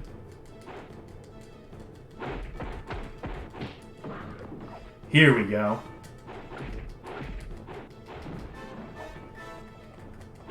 This is a 4-button fighter by the feel of it.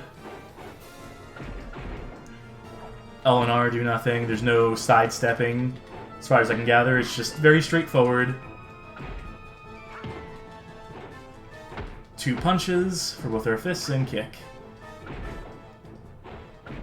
Looks like Fighter Maker Engine. I'm gonna say this is proprietary, but you know, similar. It evokes that spirit, to be sure. Do we have health that carries over? Yeah, we sure do. No potions I can use.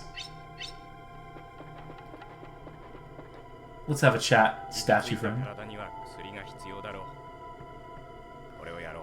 Video Game King pointing out, between Mist and Kowloon's Gate, this genre was really popular back in that day. That's what I was going to post before it became a fighting game. He gave us a pill, so I immediately took it without even thinking about it. Who knows if we need to hold that for later. Hey, but you put an item in my hand, I'm going to eat it. Easy 8 mentioning, there was a period of time where everyone wanted to try to be Virtua Fighter, even stuff like Omicron by David Cage. Ah, yes, Omicron. And it's cutting between multiple genres as well, similar to a Golgo 13 on NES that we were mentioning earlier, one of those multi-genre games. We so far have an article up on Indigo Prophecy, and I do some brief allusions to Omicron, but Omicron is, you know, that's the game that people... That's kind of like the... This is going to be the weirdest comparison. It is the Happy Gilmore in Adam Sandler's filmography of David Cage games, where everyone looks back on Omicron and says, you know, David Cage's games now are bad, but Omicron, the Nomad Soul, in the same way that they're like, you know, Adam Sandler's movies are bad now, but Happy Gilmore...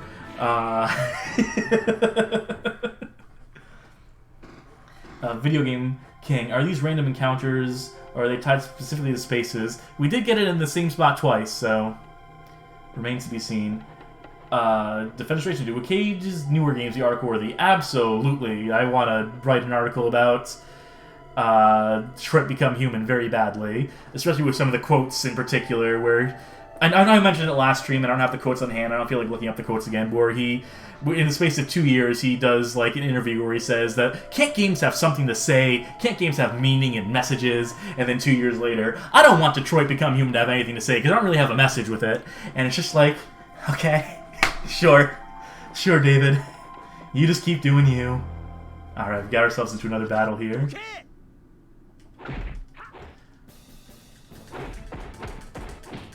That square combo, just mashing that square button seems to be very effective. As long as you can hit that first one, you can chain that into something pretty good.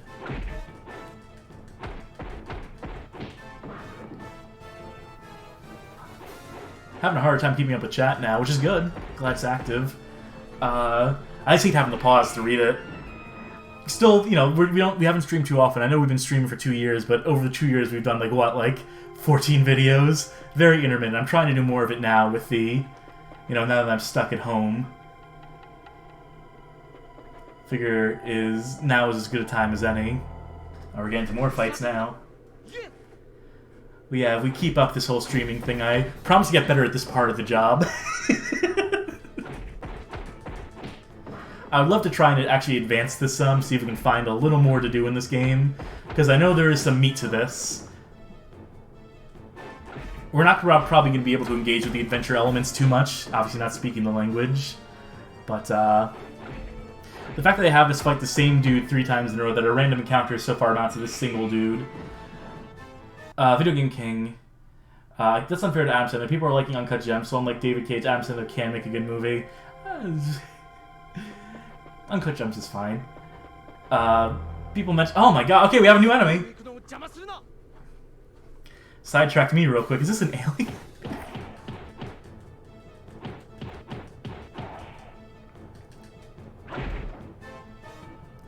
What can you do if I duck? Because I can't attack while I'm ducking. Okay, so he does have an answer to that.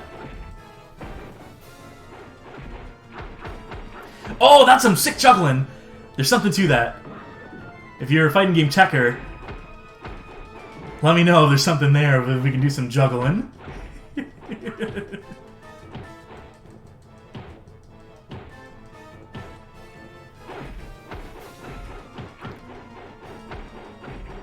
This seems to be the most effective strategy thus far.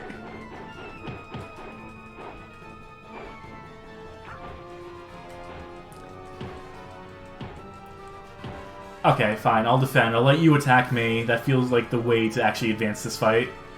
Or maybe I'll just block and you'll get so confused by me changing my strategy that...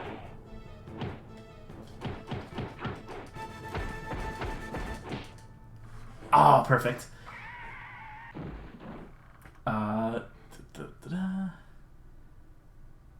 Is that some gear? That looked like gear. Nope, hold on. There, that'll bolster our defense some. So yeah, we're getting some like gear like in an RPG. That's kind of neat. There's some progression here. Empty-eyed. There was this interview where he would ask... He was like, why would you ask these questions... Oh, I remember what you're talking about. Where David Cage was getting upset with someone asking him questions in an interview. And he's like, would you ask these questions to a movie director? And the interviewer's like, yeah, these are pretty typical questions, my dude.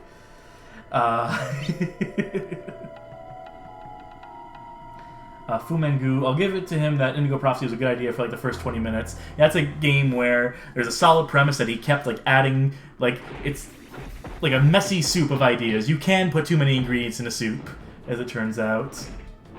You see it mentioning neutral jab too strong.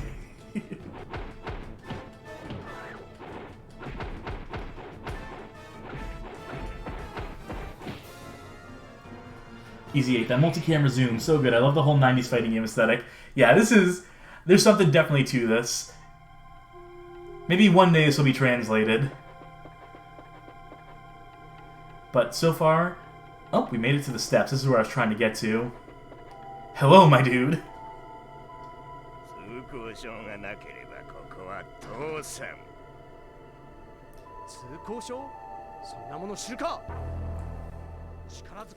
Of course we gotta fight him.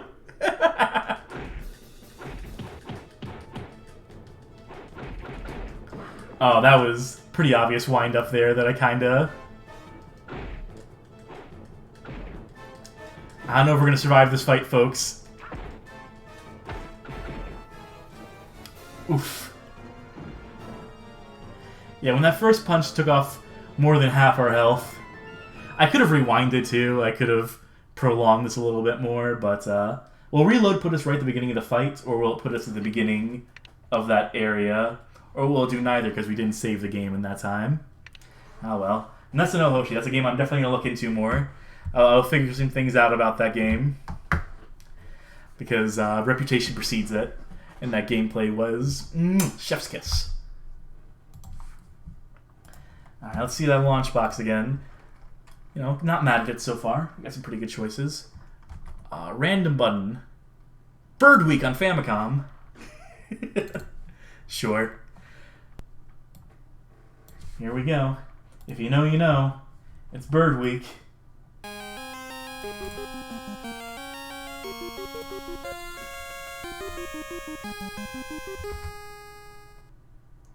I believe that's centered. Or close to it. This is another classic game. This isn't even that bad a game. I like Bird Week as well. But this game winds up on a lot of lists. This list isn't just like bad, like terrible, unredeemable games. Some of this stuff, like there's some sort of reputation surrounding Bird Week. Whether it's due or undue, it's up to you and God to decide.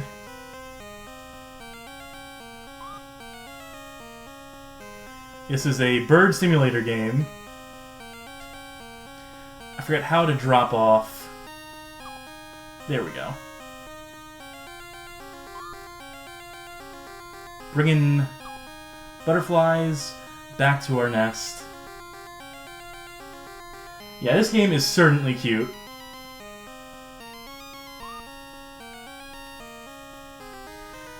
As far as like trying to remember like why people would be against this game, why this game has like any sort of like Kusoge-esque reputation. I don't know, maybe people are just like, the premise is so mundane, maybe. I don't know, I'm writing an article about Advanced Lawnmower Simulator for the ZX Spectrum right now, so... You want to talk about mundane. Here we go. Video Game King. It's very Atari-esque in its sensibilities. There's a bit more progression to this, though, than in a 2600 game, for example. Empty as mentioned, this is from Lennar, the developers of Deadly Towers, and that is absolutely accurate. Come on. Bring it back to the nest. Let her other baby grow.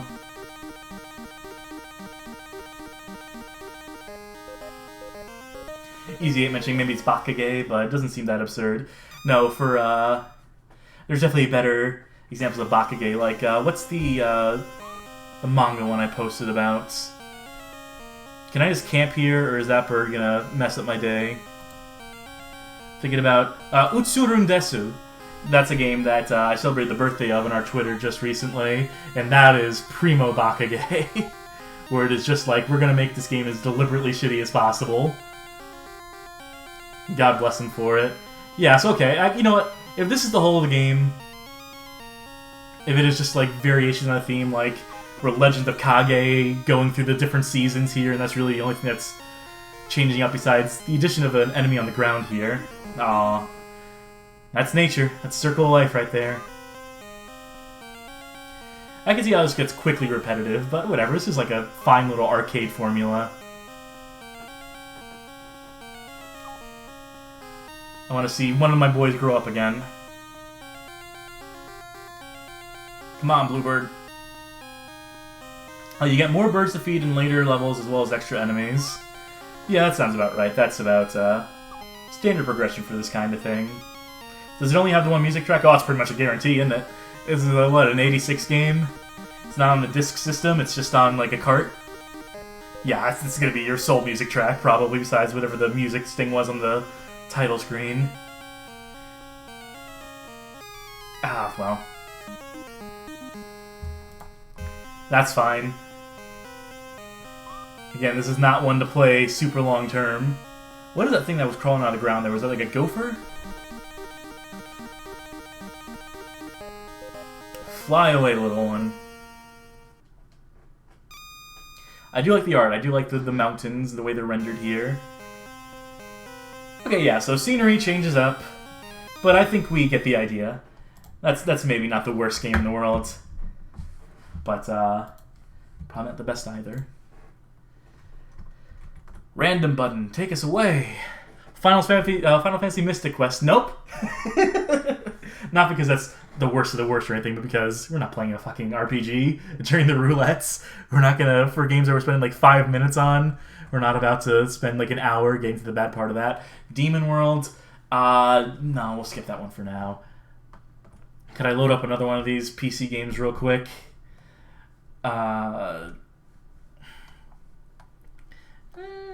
Well, first let me take Lulu off this list, because I cannot play that on stream.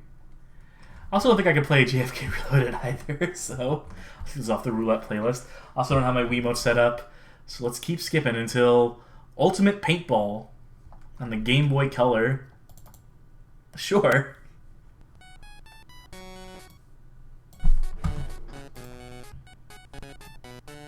I'm a Jesco and Morningstar banger.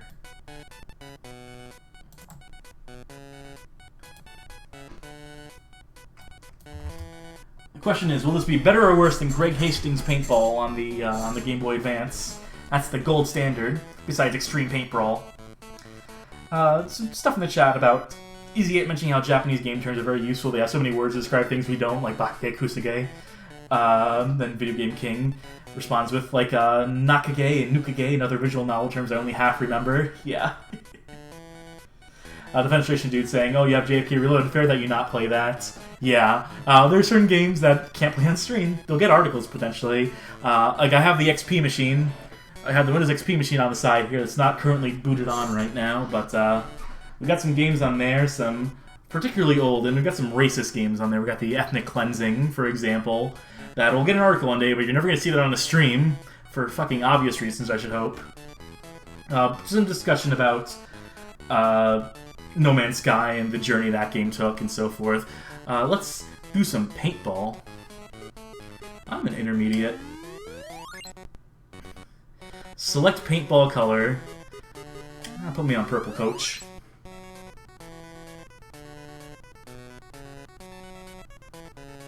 Is this like... Is the game randomly doing some stuff right now? Or... No, I see what we're doing, okay.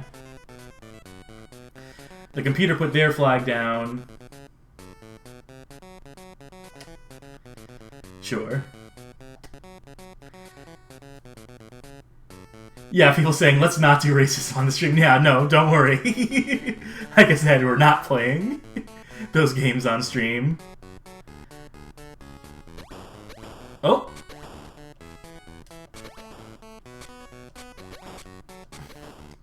Yeah, this is paintball. This is the paintball I remember, where you're allowed to take multiple hits before you're taken off the field. We have grenades we could use if we want to. Yeah, this is kind of like Deer Hunter-esque in its... The video game, not the movie. Because I need to specify. Alright, looks like we're done. No more enemies popping up. So I press the select button, it looks like. So I'm assuming that we're scanning the map here, looking for where they could have potentially positioned the flag. Now this is us moving around. Okay, here we go. How do I use my grenade? Wunderbar. Oh, I just realized we do have a limited ammo count, so... Do we want to play a bit more conservatively? I can't see y'all. Just gonna toss that and hope that... It looks like I got that guy.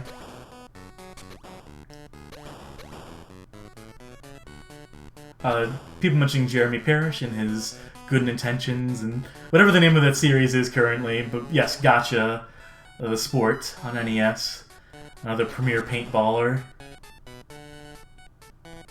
Gibdo Inferno mentioned they were about to type a comparison to hunting games, not what they expected at all.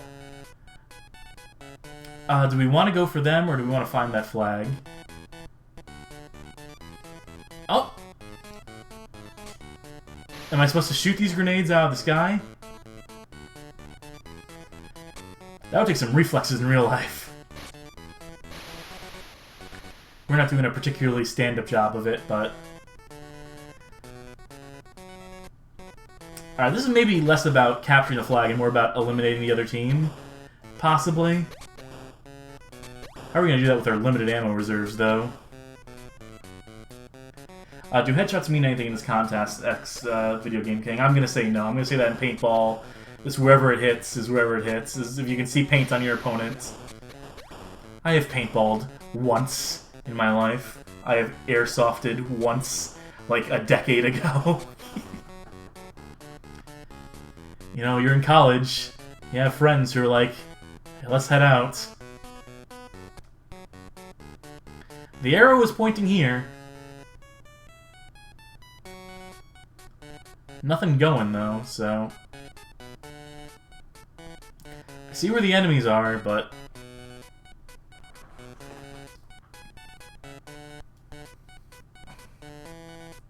Oh, another trap over here.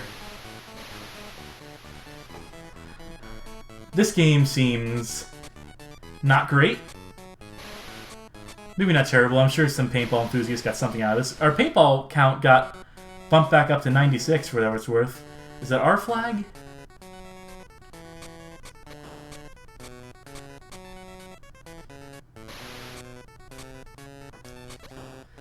Easy 8. Seems like it would be fun, but I'm too old now to play and get winded easily in real life. I know that feel. I feel like we got the point with paintball here. I feel like, without finding the flag wherever it may be. Yeah, no. This seems pretty middling. This seems like a pretty substandard attempt to try and do something like a rail shooter on a Game Boy Color. No ambition, can't fault him for it. Give us something good, though, game. Ooh! It's another fighting game, but... this could be a fun one. This could be a fun one to watch. I'm sure some people will be familiar with this. If we had Taizu Hori in the chat, he might be able to speak to some of the pedigree of this game.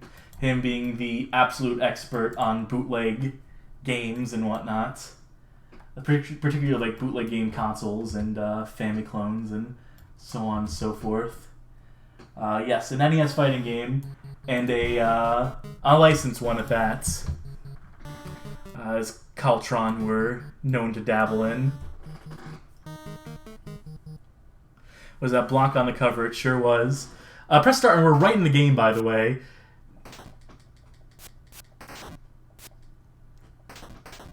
We are the man in the gi here. We are Tony. Does select do anything? No. Pause does pause.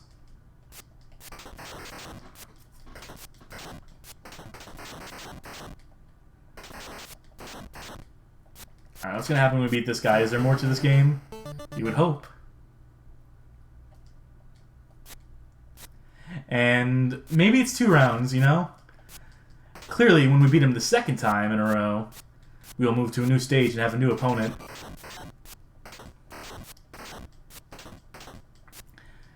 Easy 8 says, Tony and his nemesis enemy. Very on-the-nose naming for a rival, but, you know, when it works, it works.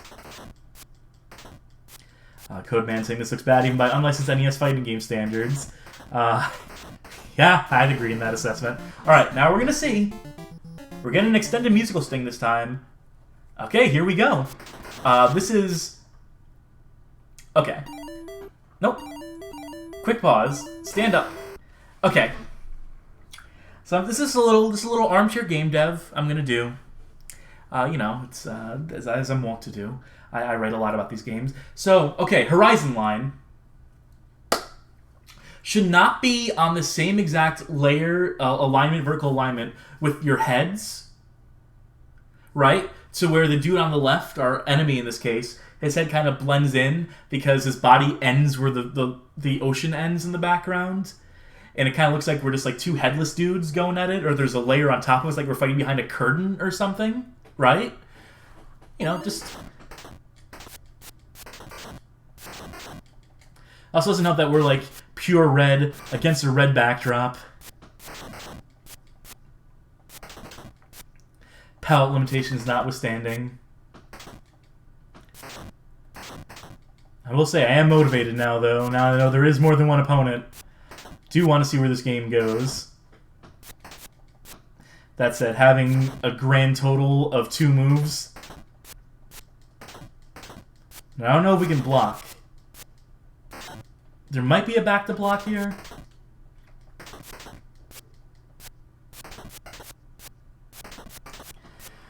Easy, I can't even tell he's supposed to be an alien head. Anubis? Yeah, I was kind of getting those vibes from the helmet. It could just be long hair. We don't know.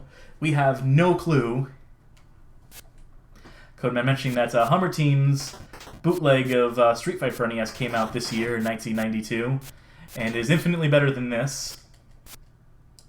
And that is also accurate.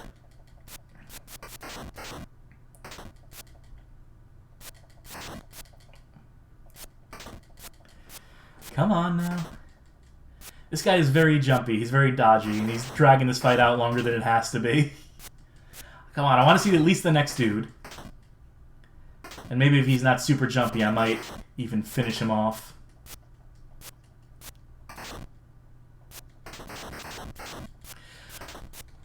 I'd rather just, like, yeah, continue doing that, where we're just both walking into each other and spamming attacks.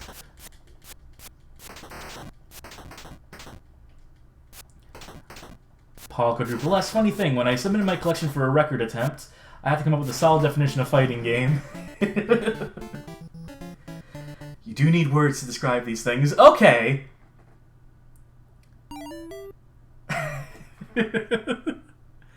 Have these been the same body copy and pasted?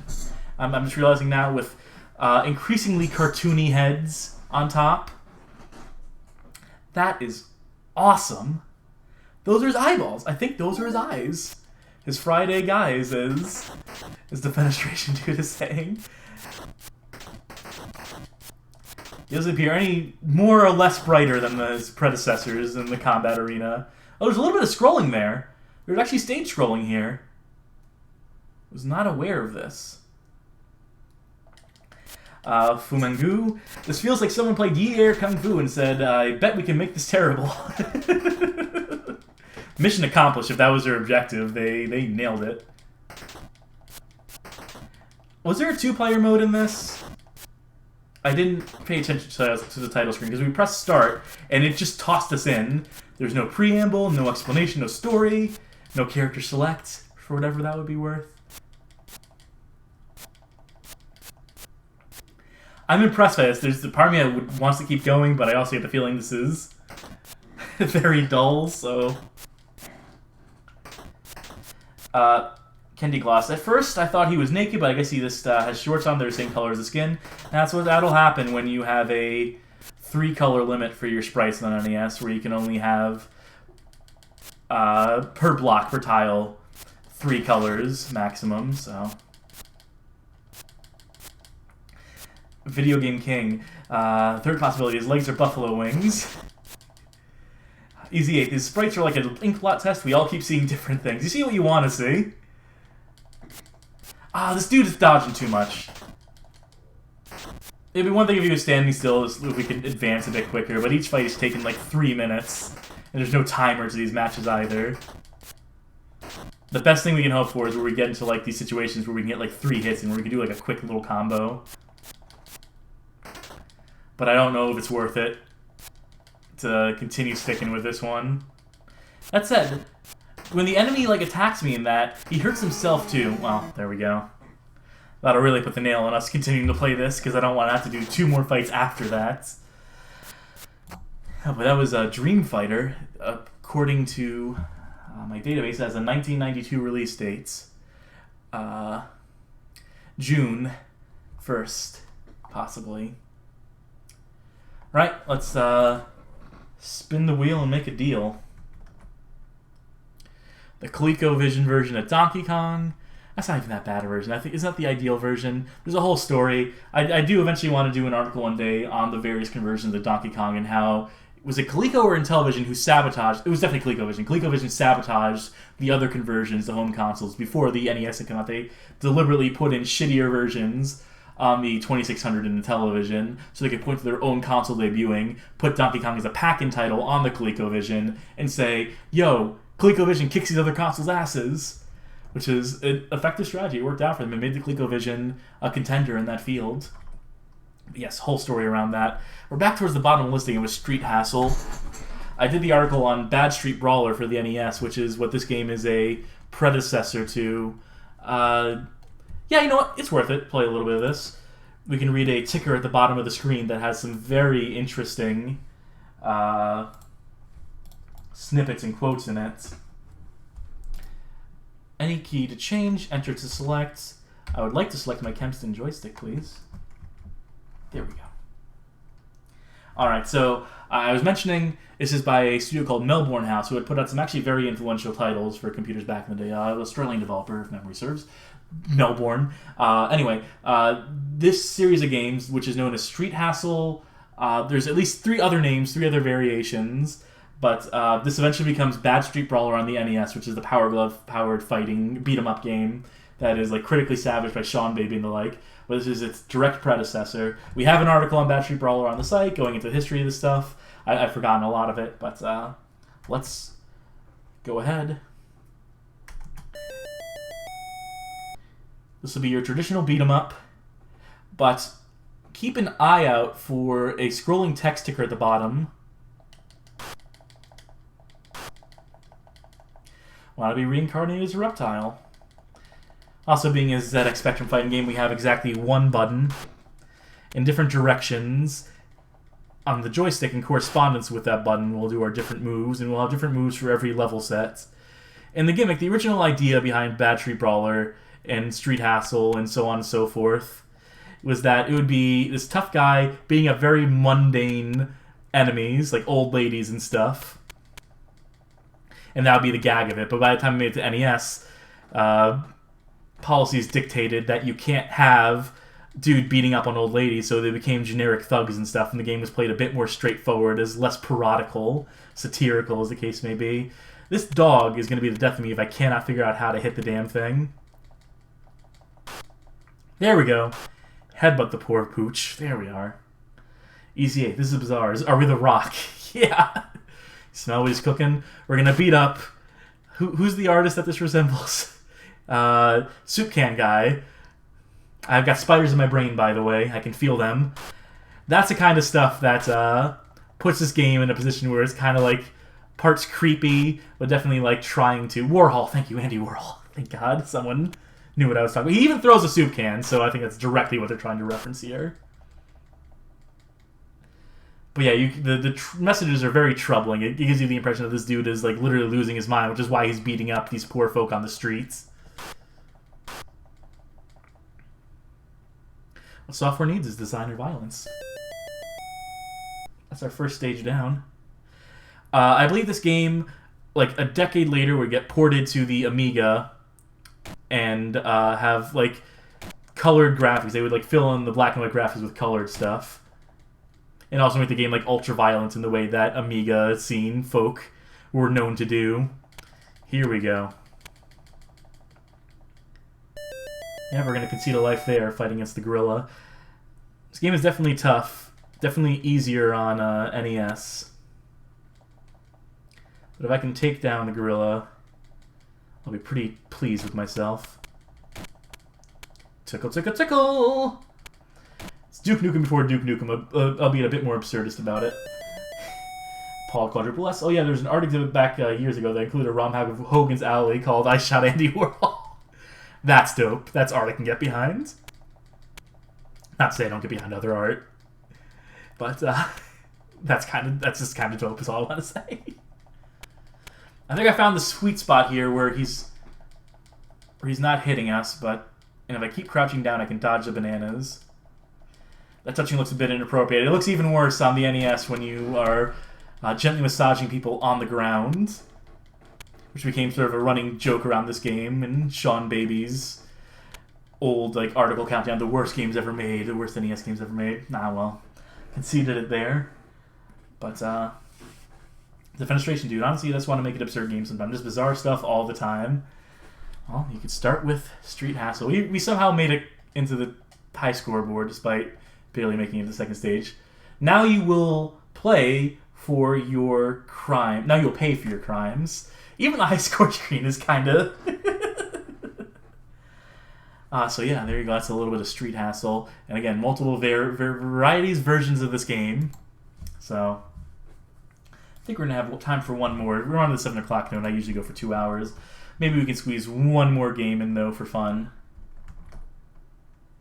Reikai Doushi. Man, we're getting a lot of fighting games and beat 'em ups this time around, but let's absolutely do some Reikai Doushi arcade game. One of the... Oh, that's the wrong screen. This might take a second to configure, unfortunately. Actually, you know what? Could I just do this in... I can load this in RetroArch, and that'll save me some time. RetroArch, MAME, lib retro. I was going to load up in MAME proper, but I would have to do a lot of resizing on the fly there that I did not feel like doing. And, of course, trying to... Oh, there we go. It's going to work. It's okay. We're good. We got it. Bear with me a second here. It is struggling a little bit. Ah, there we go. We got there eventually. That's the problem with switching between consoles on the fly here, is that we're going to run into a little bit of compatibility. This game gets mentioned in our Pit Fighter article as being a digitized fighting game before Pit Fighter had come to arcades. I'm finding a lot of excuses to plug the website today. This game also features some fatalities, in a sense. You'll see if we can win a fight. But yes, this game is Reikai Doushi, which is a Chinese exorcist. You'll notice that these graphics are scanned in from dolls. Or from sculptures, or... And every enemy has a gimmick.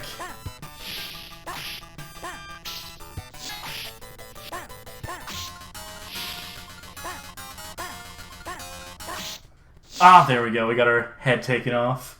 Flying guillotine chops off our fucking head, as the Wu-Tang Clan would say. I would like to actually get a win in, though. This game is very clunky, I should mention. That said, we got it that time. Somehow. We're in a walk-off screen now. Single rounds to these fights. Who is behind this? A company called Home Data.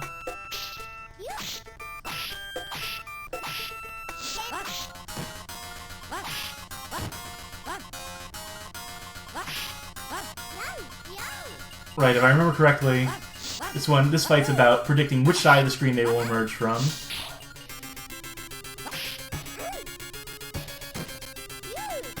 Oh, I got distracted by the power-ups dropping. Were all those power-ups, are they for me or against me? Cannot remember. I do remember this fight takes a minute, though.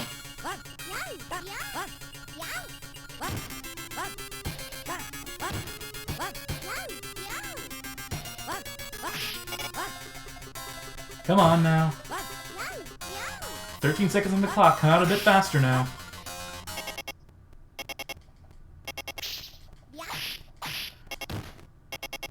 We're still close. And I fell over because we ran out of time there. Ah, we're gonna have to do this whole thing again. Video game King mentioned this is less a fighting game in the traditional sense, more a one-on-one beat-em-up, or more like the, oh, there we go. Because their power picks up where it left off in the previous round, so... There we are. And it's another decapitation. We're at the minigames of the full beat-em-up, like the minigames in Shaq Fu, for example.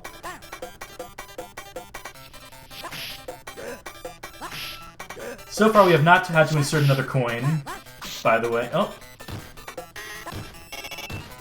Alright, so picking up those tags, those charms, gives us a little bit more health.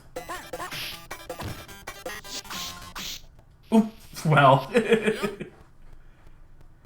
Can't put a bandage on that. Technically still on our first credit here, for whatever that's worth.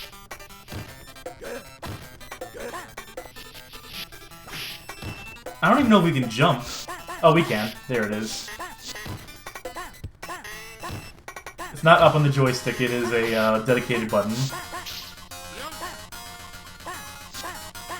Come on, give this to me. Let me knock this dude out. There we go. Paul quadruple S. Wet dirt shoveled in the woods behind the office building. Oh, here we go. It's Piccolo.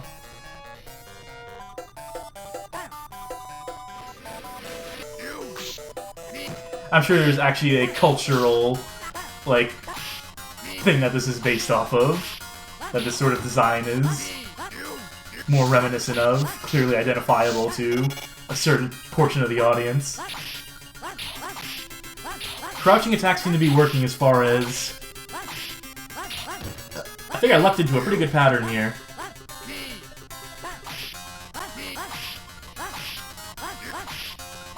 Video Game King guessing this is like Journey to the West Chinese folklore. I don't know how much yokai stuff there is in there, and that seems more like demon stuff, ghost stuff. I feel like that's kind of where they might be drawing more inspiration. Could be wrong. Can't speak authoritatively to these cultures. As interested as I am in them, I am not an expert. Oh, we were so close.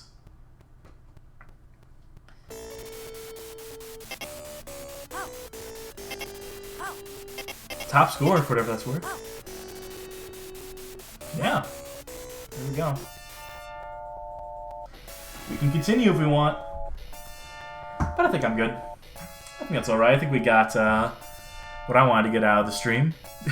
So there we go. We did about an hour of Golgo 13. We did about an hour of random games. We ended up with a lot of fighting games and beat-em-ups in that last half. But, you know, they were bad, and that's all that counts. That's in keeping with the theme. So yeah, there we go. That's another stream in the bag, folks. I'll have this up on the YouTube channel ASAP, as soon as I can get it off of Twitch and whatnot. But yeah, thanks to people who tuned in. Thanks to new faces who somehow found the stream. I'm impressed that the algorithm recommended such great content to you, and by me, the expert. I don't know what that weird humble brag was. But yeah, thank you for tuning in. Hope it was enjoyable. We do this thing occasionally when I remember to. I expect some more streams in the coming days. Unfortunately, at some point we have to return to playing Spyro Enter the Dragonfly. That's something I'm committed to having to play, unfortunately. So we'll return with that. That'll be the next stream in the next several days, possibly tomorrow, depending on how I feel, how mentally and spiritually prepared I can get myself in the next 24 hours or so for that. But yeah, I'm bad at closing these things, so bye, bye, bye.